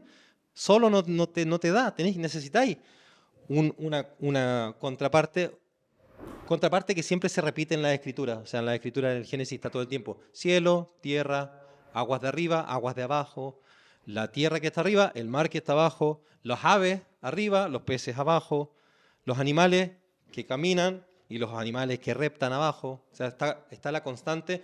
Adán sale, ¿cierto?, de abajo hacia arriba, recto, falo, hombre, obvio, pero cuando tiene que sacar a Eva, se duerme, se acuesta, muere, y de ahí sale la mujer de su costado, de su costilla. ¿Cierto? Entonces, es tema de roles, no es tema de superioridad ontológica. Somos ambos hechos a imagen y semejanza de Dios, pero hay roles. ¿Cachai? Y eso, volviendo un poco al tema, es que justamente el nombrar es algo que viene de arriba y la bandera significa eso. Me está diciendo mi nombre, mi identidad, quién soy, a quién defiendo, etc. Por eso es tan importante y más importante que tú. No es esa mirada cientificista materialista, pero sí es una telita. Entonces, sí, bueno, si vamos a medir las cosas así, entonces midamos todas las cosas así. Pero si eres solo átomos. Pero si déjate comer, si te vas a morir, eres solo, ¿cierto? Podemos hacer ese juego del es solo esto, lo podemos hacer con cualquier cosa y se vuelve un absurdo. Ya, bien. Y lo otro que te quería preguntar tiene que ver con una... Aquí vimos un poco de los ritos de la izquierda, el feminismo y cosas así, en comparación, digamos, con el rito católico. Yo te quería preguntar por los ritos del Estado.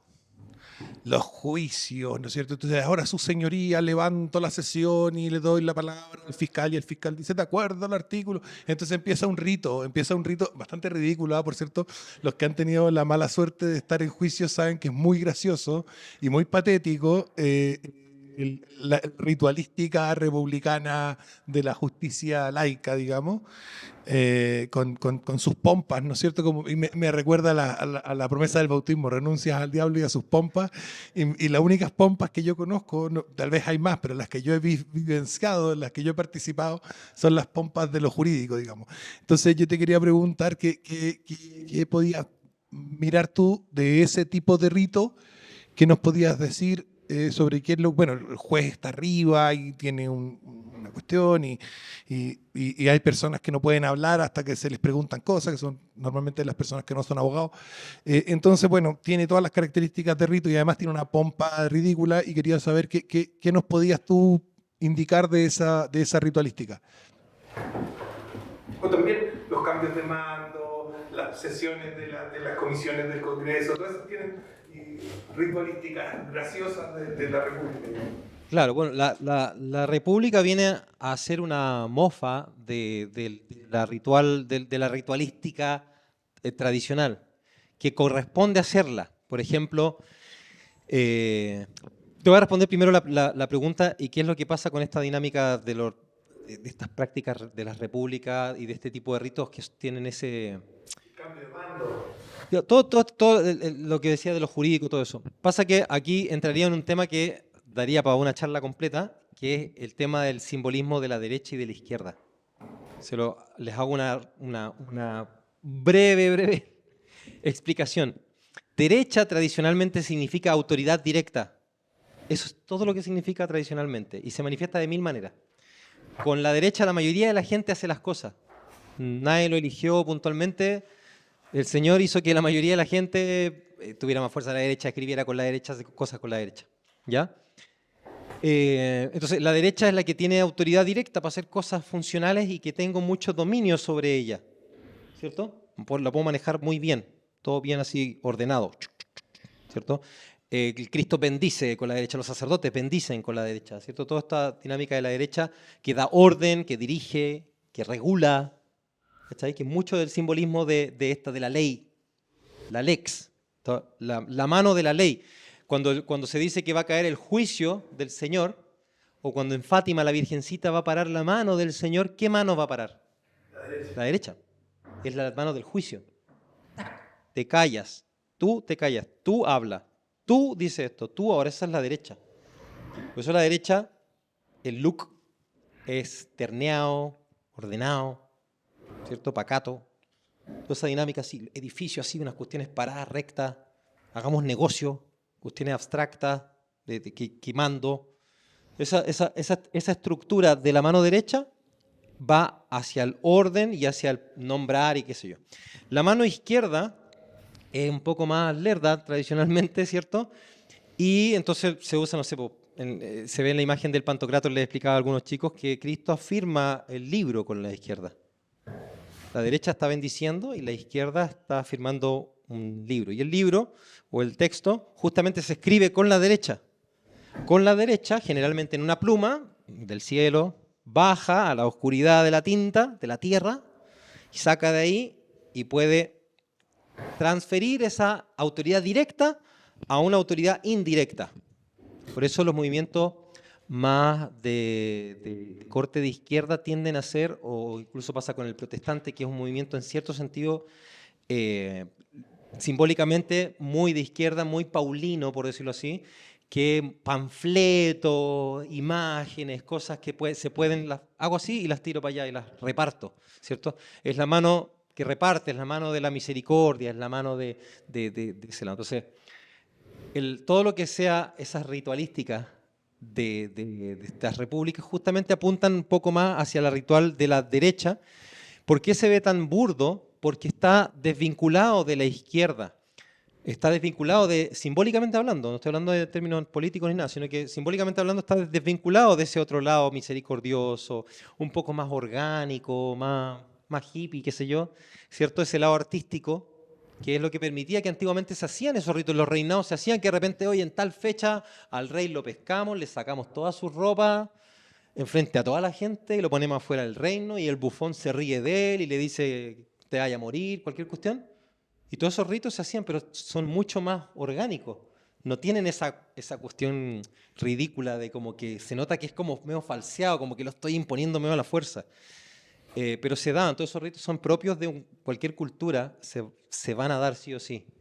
Porque como somos entes sensibles, si un rey está todo el tiempo sabiendo que él dice algo y se hace, que él propone algo y generalmente se aborda, que él tiene que hacer físicamente el ejercicio de, por ejemplo, de humillarse. Entonces hay que hacer ese rito. No puede no hacerse, tenemos que hacerlo. ¿Cachai? O un cambio de mandos. Tengo que significarle a todos, oye, ya no está este, ahora está este. Entonces tengo que hacer una serie de cosas para poder significar esas cosas. Sí. Son ridículos porque carecen de fondo. Son ridículos porque carecen de fondo, entonces es una caricatura vacía de cómo hacer estas cosas. Bien, la gente puede pasar a preguntar al micrófono que está ahí. Hagan una fila detrás del micrófono que quieran interactuar con él. ¿Escuchan? Hay que prenderlo. ¿Me escucha? Ahí sí. Sí. Bueno, muchas gracias, Ignacio, por tu presentación. Excelente. Bueno, vimos en tu presentación justamente que las imágenes que mostrabas de misa siempre eran de misa tradicional, ¿cierto? Entonces, bueno, eso evidentemente nos quiere decir algo sobre tu postura. Esa misa evidentemente sufrió una revolución, eso lo sabemos, que es la reforma litúrgica que protestantizó en alguna medida nuestra misa de siempre. Y entonces mi pregunta es esa, ¿qué símbolos o qué ritos específicos más importantes se perdieron para ti dentro de esa revolución o reforma litúrgica? ¿Y qué consecuencias tuvo eso para los creyentes y para la sociedad en general? Y si tú crees que es posible recristianizar a nuestra sociedad sin revertir esa reforma, esa revolución, o si simplemente no es así. Vale. Muchas gracias por la pregunta. Mira, son muchas las cosas que se perdieron, no son pocas, entonces si me pongo a enumerarlas son demasiadas. Hay libros al respecto, el drama litúrgico es uno de ellos que uno puede ver y sale así, qué sé yo, las oraciones al pie del altar, eliminado completamente. Entonces cuando parte una misa se reza un Salmo 42. Entraré al altar de Dios, el Dios, ¿cierto? Introibo ad altare Dei, ad Deum qui laetificat juventutem meam. Se hace toda esa oración que el sacerdote llega a pedir permiso, así prácticamente, a poder entrar aquí que yo no soy digno. Entonces el sacerdote es el primero que nos comunica a todo el resto que estamos atrás, que él, que para nosotros es el mediador que está ahí en persona de Cristo, ¿cierto? Haciendo de mediación con el Padre. Él mismo pide permiso para entrar al altar. Entonces, chuta, ¿quién nos queda a nosotros? Tenemos que también estar en la misma onda. Cuando se saca eso y simplemente llega, hola, ¿qué tal? ¿Cómo están? Espero que estén bien. Hoy día viernes, no sé qué, o día domingo, cualquier cosa. Generalmente no se sigue ningún santoral o nada. Rara vez se va a escuchar una misa nueva que se dice, hoy celebramos el santo tanto y vamos a hacer toda la colecta y todo en base a ese. Generalmente no se da. Se da como una liturgia así como X, así. Cuando se pierde todas esas cosas, claro, se pierde mucho porque justamente la liturgia lo que me está comunicando son ciertas verdades y me la está comunicando desde lo sensible, principalmente. Está esta noción moderna de creer que yo para participar en algo tengo que entender muy bien las ideas, pero eso sería una locura. O sea, la gente que está en las marchas de cualquier lado no es que entienda las ideas en profundidad y sabe todos los detalles, los pormenores de cada cosa, porque se lo han dicho una y otra vez y ya lo entiende al hilo. Participa.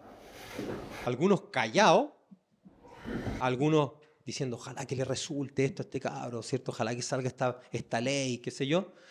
Y en una misa tradicional eso pasa, pero a nivel sacro. Entonces hay gente rezando el rosario, hay gente... Pero una visión moderna que cree que eso significa que no está participando en la misa. Y estar aplaudiendo ahí significa que está participando. Pero en verdad yo diría que la pérdida no se da ni en el concilio, ni se da post-concilio. La pérdida es una pérdida que viene de la época de Galileo, una pérdida que viene de Copérnico, Galileo, más la Reforma Protestante. Es una pérdida justamente a entender que lo simbólico refiere no por razón solamente, sino que refiere por participación a una realidad mayor que es metafísica. Si yo abandono eso, ¿cierto? Desde lo simbólico se eliminó el referente metafísico. Yo elimino el referente metafísico, entonces los símbolos son todos arbitrarios y eso va avanzando en el tiempo y vamos viendo cambia el arte litúrgico, el barroco, rococó, renacentismo, y empieza, y hoy en día ya el arte sacro es cualquier cosa, ¿cierto? ¿Pero por qué? Porque perdimos el referente metafísico que está simbolizando esa cosa por participación, entonces ya no me interesa que esta cosa participe realmente en esa realidad. Me interesa que me la refiera mentalmente para que yo tenga un sentimiento de devoción. Pero eso viene de muy antiguo. Claro, pero eso es mucho antes del concilio y todo eso. Pasa que venimos de una cultura así. Entonces cuando llega el concilio y dice, ay, también pueden hacer cantos religiosos, hagamos puros cantos religiosos populares. Si no, si el concilio dice que tenéis que mantener el gregoriano como primacía. Sí, pero que igual me dio permiso porque en caso de que, no sé qué. Entonces, se perdió eso, pero eso es antes del concilio. Se pierde el referente metafísico. Y a nivel filosófico más clásico, se pierde la causa final. Yo saco la causa final. Esa coloca. Claro. Y ahí mato todo para allá. Entonces, claro, se puede recuperar, pero yo creo que la recuperación no es meramente, hay ciertas comunidades que cumplen un rol conservador. Nosotros seguimos haciendo la misa antigua y seguimos haciendo las cosas como antes, lo cual ayuda mucho porque es como un arca, ¿cierto? Es como que mantiene ahí en medio del caos. Pero el recuperar, el tomar el terreno de vuelta, yo creo que tiene que ser una reevangelización del pensamiento de la cosmovisión tradicional, en donde sí está el referente metafísico, donde sí estamos rodeados de ángeles, donde San Pablo dice que la mujer use velo por causa de los ángeles. No dice que la mujer use velo porque tiene que quedarse callada y porque es lo peor, no, dice por causa de los ángeles. Y los ángeles, como lo hablamos un rato, no cambian. Entonces hoy día sigue operando lo que dijo San Pablo, no es una cuestión cultural de la época de San Pablo como leen los historicistas modernos. Ah, pero eso se lo dijo San Pablo a la iglesia de Corinto, en verdad no se refería a hoy día. La palabra de Dios es para siempre. Así que eso, espero haber respondido.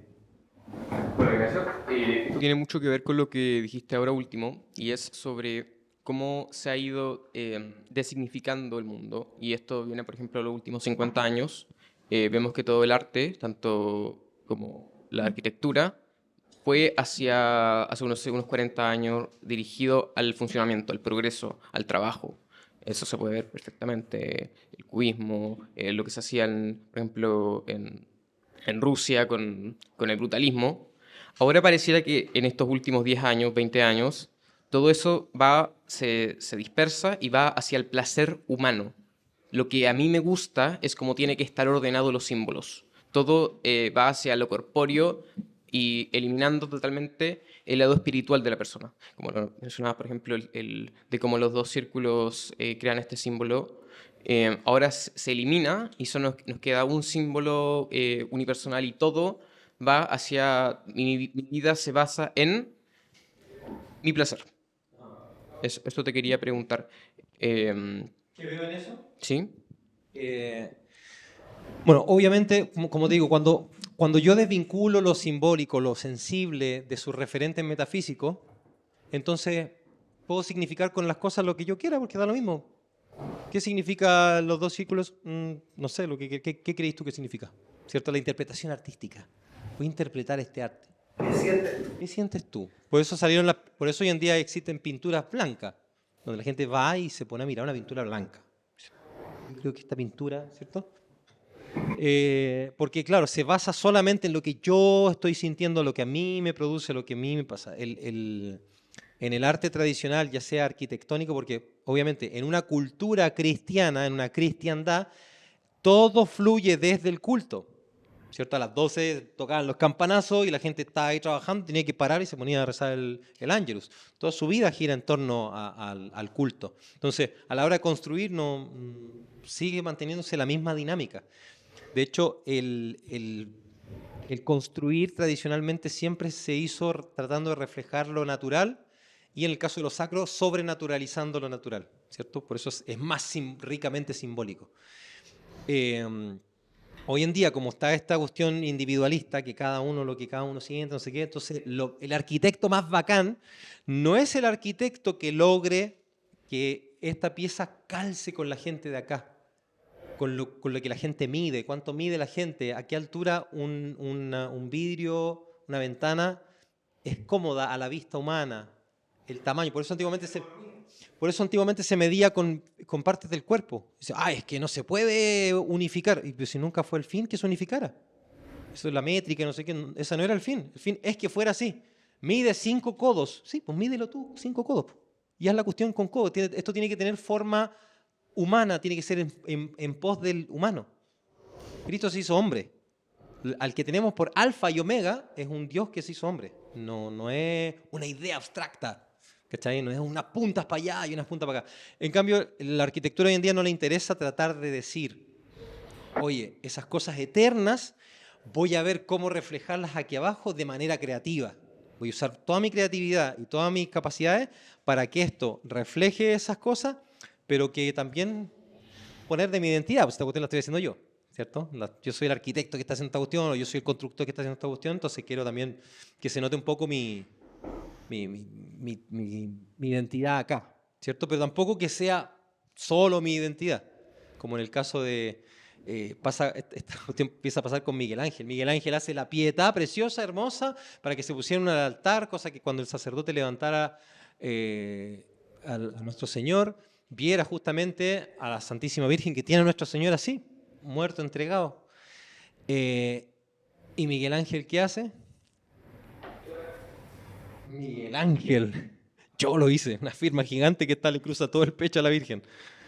Esa dinámica ya sale del modo tradicional de ver las cosas. Entonces, esta cuestión viene de mucho tiempo, por eso te digo que a nivel filosófico, Occam, todo eso, pero a nivel concreto del aspecto simbólico y visual y todo eso, desde todo el proceso, el giro copernicano y de Galileo, no es un problema de conocer las cosas científicamente.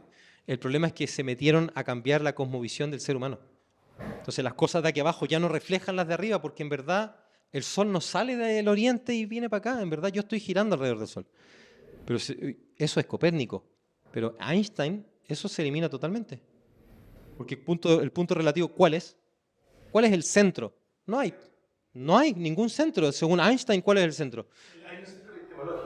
Pero no hay un centro. Acá, claro, entonces de ahí ya todo se subjetiviza a nivel sensible. Entonces, es un problema antiguo, ¿no? Por eso cuando alguien dice, no, el problema es el Concilio Vaticano II, digo, no. Mucho más antiguo. De hecho, el Papa San Pío X, a principios del siglo XIX, él ya decía que la iglesia estaba metida hasta las venas para adentro de toda la gente. Al principio del siglo XIX, entonces tú decís, o sea, el siglo XX, perdón. Entonces, no.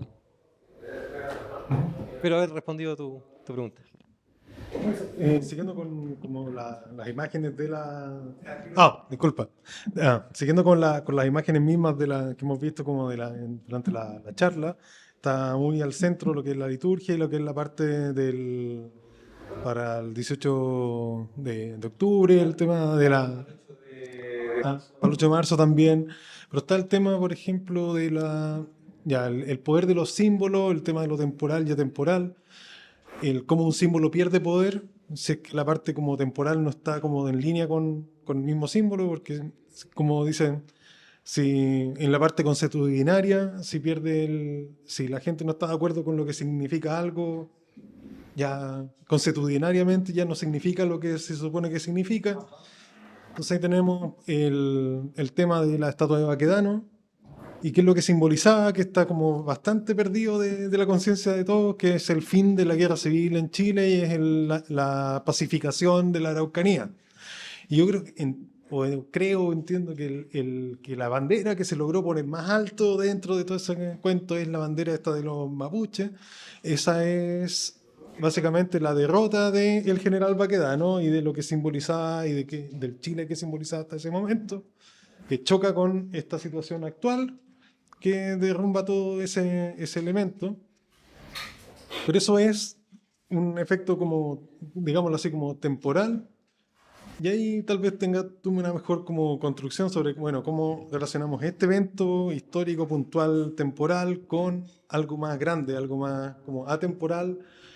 Y lo mismo que conversabas como antes con el tema de cómo resignificar algo, cómo recuperarlo. Yo tengo más o menos la misma visión que tú, pero un poco más, como se dice, como materialista, digámoslo así, con el tema del curso del tiempo, que no se puede volver atrás.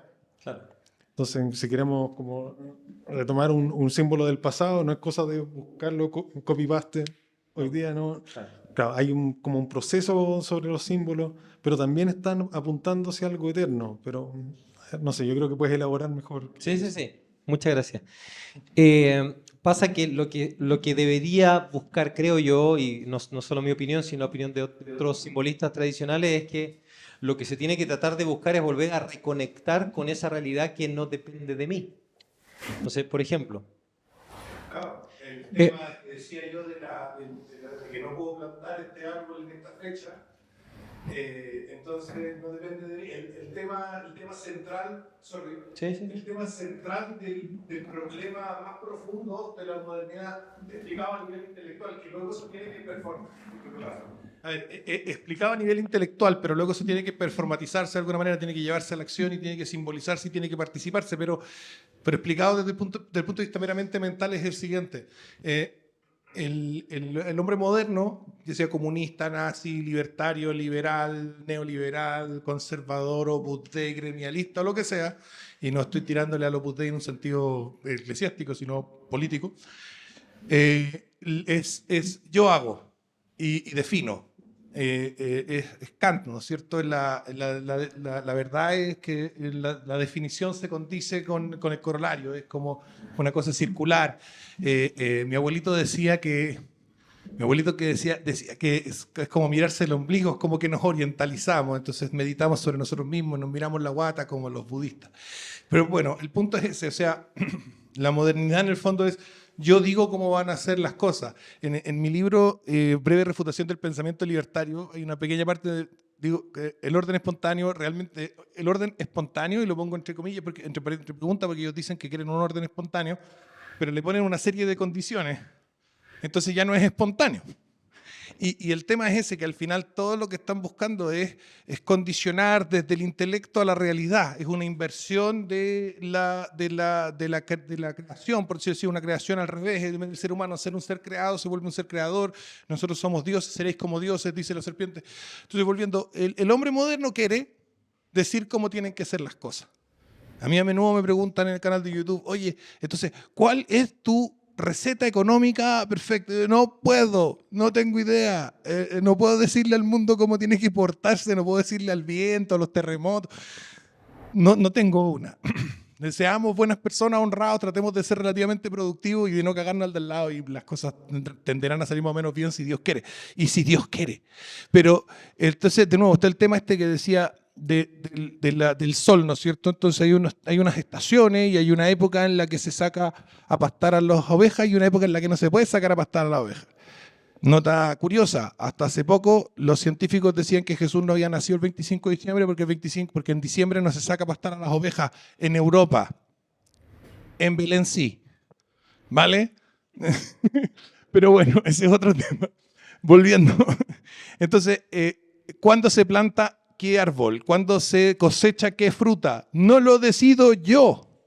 Pero en nuestra, y aquí entro al lado más político, que es más mi área, hemos creado estas artificialidades abstractísimas que son el Estado y el mercado y que son súper impersonales y que nos permiten de alguna manera bypassear eso y entrar a una desconexión total con la naturaleza y judaizarnos hasta cierta forma, en palabras del propio Jeffrey Epstein, ¿no es cierto? Let the goyim deal with the real world. Deja que los goyim lidien con el mundo real. Bueno, resulta que los goyim están súper judíos porque ninguno está lidiando tampoco con el mundo real. Porque claro, van al supermercado y siempre hay manzana. Entonces no tienen la noción de que, oye, el sol permite solamente que haya manzana en tal fecha. No, nosotros las conservamos, tenemos... Yo no estoy diciendo que sea malo que tengamos toda esa tecnología para poder comer una fruta que solamente se podía comer antes, no sé, en enero y ahora la podemos comer todo el año. Lo que estoy diciendo es que nos olvidamos de que nosotros no mandamos. Ese es como el punto. Nos olvidamos de que nosotros no somos los que mandamos. Nosotros somos unos animalitos racionales, etcétera, todo lo que ustedes quieran, pero unos animalitos que habitan esta tierra, están condicionados, somos entes contingentes, radicalmente dependientes. Lo voy a repetir hasta que me muera, de hecho voy a escribirlo, pero así, voy a escribir un libro que se llama La radical dependencia de los entes contingentes. Somos entes contingentes radicalmente dependientes, somos entes contingentes radicalmente dependientes, porque se nos olvida que somos dependientes, que somos radicalmente dependientes. ¿Qué significa esto? Significa que yo no mando. Eso es el núcleo de la cuestión. Yo no mando. Tú no mandas, él no manda, él no manda, él no manda. Y entonces, quiero volver al tema, pero se me fue un poco cuál era. El asunto es cómo podemos recuperar, cómo podemos conectar con esas cosas que yo no invento. Sí, exacto. Entonces, vale, está todo el tema de la recuperación del símbolo, está todo el tema de la recuperación de la práctica, pero el hacer sigue al ser. Eso es Santo Tomás. Sí, la operatoria, la acción sigue al ser. Y en el caso del ser humano como ente racional, diría Vázquez de Mella, que están las premisas como pensamiento y las acciones como consecuencia de las premisas. Y nosotros vivimos en un mundo donde a eso se le puso una muralla gigante. Entonces, por ejemplo, yo puedo vender un libro anarquista que dice que hay que hacer una serie de cosas, pero después si tú haces esa serie de cosas te vas a la cárcel. Pero yo no me voy a la cárcel por venderte el libro porque están separadas las acciones del pensamiento con una muralla de 20 metros. Que nadie puede saltar entre la acción y el pensamiento. Está súper bien que nosotros hagamos esto, pero si empezamos a decir que hagamos este tipo de reuniones y conversemos sobre estas cosas, pero si nosotros empezamos realmente a ritualizar una monarquía católica en Chile y alguien es rey y empezamos a hacerle caso y empieza a ser nuestro tribunal de última instancia y no sé qué, nos vamos a ir todos presos. Podemos pensarlo, pero no podemos hacerlo, vale. Ahora, ¿por qué estaba en eso? El pensamiento va primero, la acción va después. Y el pensamiento viene de la realidad. No hay nada en la mente que no haya sido primero observado en la materia, en el mundo físico, por los sentidos. Entonces, primero, dejamos de mirar con los sentidos nuestra radical dependencia porque nuestras construcciones técnicas, Estado, mercado, tecnología, nos separaron no nos hacen participar de forma tan clara, tan explícita de nuestra radical dependencia. Por lo tanto, creemos que la realidad nos hace caso y actuamos como si la realidad nos hiciera caso y al final la realidad nos pega una buena zurra. hablábamos antes de la charla aquí con un amigo, estábamos hablando del tema de los préstamos bancarios y las tasas de encaje. Y claro, pues cuando el banco hace como que hay más plata, que en realidad no existe, pero está inventando que existe más plata porque está prestando los depósitos, que es como tratar de decir una gran mentira gigantesca. Después hay una crisis económica porque la realidad sigue mandando. Y claro, y le vamos a echar la culpa a los especuladores o a no sé quién más, pero en realidad no, pues estábamos todos mintiendo y tratando de hacer como que la realidad nos hiciera caso y la realidad nos dijo, no, yo mando, y tuvimos una super crisis económica y lo pasamos todos muy mal. Volviendo.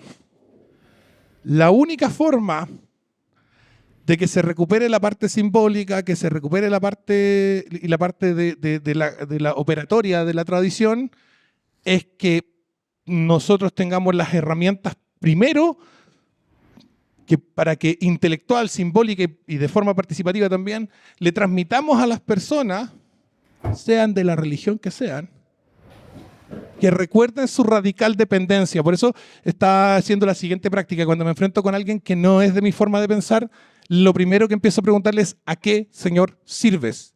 Entonces estoy apuntándole su dependencia. Tú eres radicalmente dependiente. ¿A qué, Señor, sirve? No, yo me sirvo a mí mismo, liberal, homosexual. No.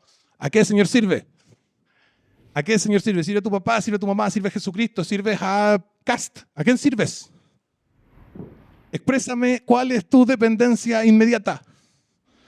Es una buena mayéutica para que el otro, en el fondo, se dé cuenta de que no, él no manda. Yo tampoco. ¿Ya? No es como que tú no mandas, entonces yo sí, porque algunos se lo toman así, porque hay mucho complejo de inferioridad y todo eso. Pero bueno, volviendo a eso. Cuando nos damos cuenta de que yo no mando, y nadie, en el fondo, estamos sometidos a invierno, verano, terremotos, bueno, y erupciones volcánicas o lo que sea, entonces podemos volver a comprender incluso esos símbolos. ¿Vale? Eso es lo que yo creo. Esa es mi posición respecto a la pregunta que se estaba haciendo. De nuevo, la transmisión fundamental que tenemos que descubrir y tal vez ingeniárnoslas para hacerlo, porque la situación en la que estamos nueva. En la historia de la humanidad a nadie había que recordarle que eran entes contingentes y radicalmente dependientes. Todo el mundo lo sabía, Julio César lo sabía. Todos sabían que eran entes contingentes radicalmente dependientes. Paganos, cristianos, judíos, gente del Polo Norte, ¿no es cierto?, los Inuit o lo que sea. Todos sabían, ahora nadie lo sabe porque ya no vive en un mundo que se lo muestre. ¿Cómo le mostramos? Y ese es el desafío. ¿Cómo le mostramos desde lo simbólico, desde lo litúrgico, desde lo ritual y desde lo intelectual a la persona? Le terminamos de meter en la cabeza que él no manda. Y creo que ese es el punto central. No sé si está de acuerdo aquí, Ignacio. En parte sí, en parte no. Porque creo que hay un aspecto que tiene que ver con la contemplación. O sea, por eso había sacado la cruz. Porque finalmente, la razón por la cual una cruz no significa para ti, sigue significando lo que es lo que es la representación de un ser humano anclado a una figura cruciforme, que está a su vez anclada en la tierra, con los pies en la tierra y lo otro apuntando la parte de arriba, apuntando hacia el cielo. Esa es la realidad de lo que es. El que nosotros ya no veamos eso porque dejamos de contemplarlo. Si yo te digo, haz el ejercicio, hagan el ejercicio, un ratito. Veo y digo, por eso el movimiento cientificista que dice, en verdad lo pusieron en las muñecas. No me interesa si lo pusieron en las muñecas, Gil. La muñeca no significa absolutamente nada para nadie. ¿Qué significan las muñecas para ti? Nada. Tiene que pensar 3 horas para ver la conexión que tiene y tiene que pensar como cientificista. La mano significa, con la mano le doy la mano a mi hijo, con la mano le hago cariño a mi esposa, con la mano escribo, con la mano manejo, con la mano.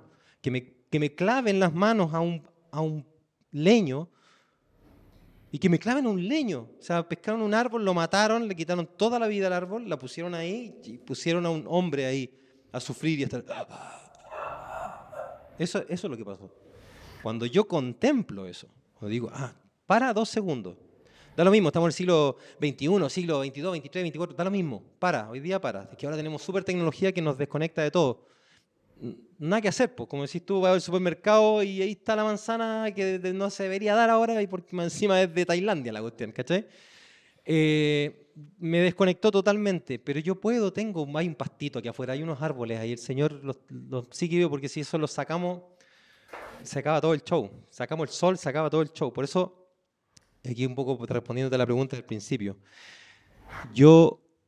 me carga el mundo de los tradis que se hacen pasar por tradis y que odian la tierra y odian la ecología y detestan toda la figura que tenga que ver con la tierra y lo maternal, porque al parecer es una cosa pagana.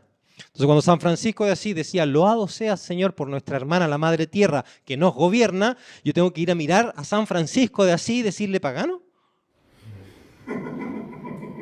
Por talapo. Tengo que entender, no amigo, la madre nutre, la mujer nutre, da vida. Y los alimentos no vienen del supermercado, vienen de la tierra. Ah, no, no nacen en el refrigerador, vienen de la tierra. La tierra más, ahora yo digo, pero la tierra la creó Dios. ¿Quién ha dicho que no? Claro, pues la tierra hace eso y las mamás también dan leche porque el Señor la hizo así. Pero eso no quita que ese simbolismo sea femenino. Es el símbolo de lo femenino, nutre, recepciona, vela. ¿Por qué la mujer ocupa velo? Porque la mujer vela al hombre en la intimidad, vela al niño que viene en camino, vela, eso hace la mujer, vela, cubre, es la del misterio, ¿cierto? Uno echa talla, ¿cierto? Un libro para entender a la mujer y uno pone así un libro gigante, claro, porque la mujer es la del misterio. Siempre ha sido así. Siempre, todos lo han entendido así. Todas las tradiciones, todas las culturas. No, ojo, porque acá hay un detalle, hay una tendencia muy mala que está habiendo en Europa del llamado perennialismo, que se apegan a esta noción de la tradición, como que hay una religión trascendente, que no es ni la católica, ni la ortodoxa, ni nada, no. Es una cuestión, una religio perennis, una religión perenne, trascendente, y por eso están todas estas otras tradiciones. No, es mucho más fácil. Si yo me doy cuenta que para poder levantar una casa tengo que pasar la horizontalidad y clavarla para abajo, no es muy difícil entender qué significa la cruz. Si para encontrarme con alguien y conocerlo, para tener hijos, adivinen qué tengo que hacer. Tengo que cruzarme. Eso se llama, se cruzaron los animalitos. Tengo que hacer. Entonces la cruz, por ejemplo, si queremos recuperar qué significa la cruz, ¿por qué es tan pernicioso esto de las iglesias modernas que tienen arriba en el altar un Cristo sin cruz resucitado? ¿Qué me estás diciendo? Si yo me voy a morir. Yo sé que Cristo resucitó, pero yo me voy a morir. Y Cristo me mostró el camino a morir. Y yo tengo que morir con Cristo porque todos vamos a beber de ese trago amargo. No nos vamos a saltar eso. No, cantemos ahora, aplaudamos en la misa porque ya resucitó el Señor. Sí, pero tú no. ¿Ya? Tú te vas a morir primero. Tienes que morirte primero, entonces aprende a morir. Obviamente con la esperanza en la resurrección, pero primero te toca morir. Por eso la cruz es tan central. Como decía San Pablo, sin la resurrección sería una religión muy, muy, muy triste, muy penosa. Pero creo que hace mucha falta la contemplación para poder darnos cuenta de que somos dependientes, para poder darnos cuenta que la cruz no la inventé yo. Entonces yo no puedo darle cualquier significado a la cruz porque la cruz no lo permite. El hecho de que ahora estamos en una sociedad en donde yo levanto esta cruz y alguien dice, eso significa patriarcado, macho opresor, dueño de no sé qué, cualquier cosa, es porque esa persona desnaturalizada habita solo en el mundo de las ideas en donde es una guerra semántica, semiótica. Es una guerra de imágenes y en esa guerra en la que no tenemos que estar. Esa guerra, ya compadre, ustedes lidien con eso, los masones, los ocultistas, ustedes hagan esas cosas y me da lo mismo. Yo voy a irme a los símbolos reales, simbolismo realista, enfocado en lo concreto, que significa cosas porque está vinculado ontológicamente, porque participa en Dios y me refleja alguna verdad de Dios concretamente. Esos símbolos me interesan a mí y eso los voy a orientar a Dios sagradamente. Pero para eso hay que tener contemplación. No, compramos muchos libros para eso. Yo creo que la pregunta que voy a hacer... Sí. El SEA la respondió un poquito porque tiene que ver con lo de que no mandamos. ¿cachai? Yo quería ver tu apreciación con respecto al culto al cuerpo. Esta cuestión de las cirugías plásticas, el tipo que va al gimnasio, esas cosas. Dime qué opinas tú de eso. Sí, o sea, es un poco eso, el no querer aceptar que la muerte, justamente esa es, claro, es la cultura es la cultura que perdió la cruz, ¿cierto? San Pío X decía cuando le preguntaban cuál era su política, él apuntaba a un crucifijo y decía, esta es mi política. Eso decía él. Esa es su política, esa es mi política. Por eso lo que hablábamos delante, yo decía, yo no soy de derecha, no soy de izquierda, no soy de centro. Odio los partidos, los detesto, me apestan. Porque yo voy a morir y tengo que morir en Cristo. Ese es mi fin. Mi fin no es morir en casa, en la derecha, en la izquierda, no me interesa morir en Cristo. Entonces, yo creo que eso es un poco lo que hace falta, recuperar el memento mori. Él recuerda que al polvo volveremos, ¿cierto? Polvo somos, polvo. Eso principalmente creo que es porque el culto al cuerpo finalmente es, no, yo quiero controlar. Se te está cayendo no se me va a caer. Se te está saliendo el pelo. No, me voy a pescar el pelo de acá, me lo voy a poner acá. Y voy a sacar pelo de acá que tiene más y me lo voy a poner acá y voy a tener pelo de nuevo. Lo cual yo entiendo la frustración. Es justamente la frustración que tiene todo ser humano de saberse impotente. Porque todos nacimos con un deseo de Dios, todos queremos ser omnipotentes. Queremos eso, tenemos sed de omnipotencia. Pero esa sed de omnipotencia es que queremos estar en Dios. Ordenados, si estamos ordenados, queremos estar en Dios, eso es todo. Pero como no creemos y no nos adherimos a eso y no confiamos en la divina providencia y todo eso, entonces preferimos, yo controlo la cuestión, yo domino el clima, oye, es que no estamos en tiempo de lluvia, no importa, mándanos aviones que tiren unas partículas de plata para que llueva igual, pero es que desordena todo el resto del ecosistema, si el ecosistema el Señor lo hizo de una manera para que sea así. Me da lo mismo, yo voy a poner unos aviones y pasa todo lo que va pasando y todo eso. Es la intención de querer controlar la tierra. El cuerpo es tierra. Eso es, en términos simbólicos, decir materia y decir tierra es lo mismo, y decir tierra y decir materia y decir mater, madre, también es lo mismo. Por eso cuando se espantan los Pachamama, madre, tierra, se espantan, ¡ah, un demonio! No, hay gente que adora demonios y sacrifican gallinas a demonios, eso es verdad. Pero la noción de madre, tierra, materia, el querer controlarla así, opresivamente, así. Sí, antimateria, ¿verdad? Claro. Eso. Bueno. Eso, fuerte el aplauso, fuerte el aplauso. Chicos,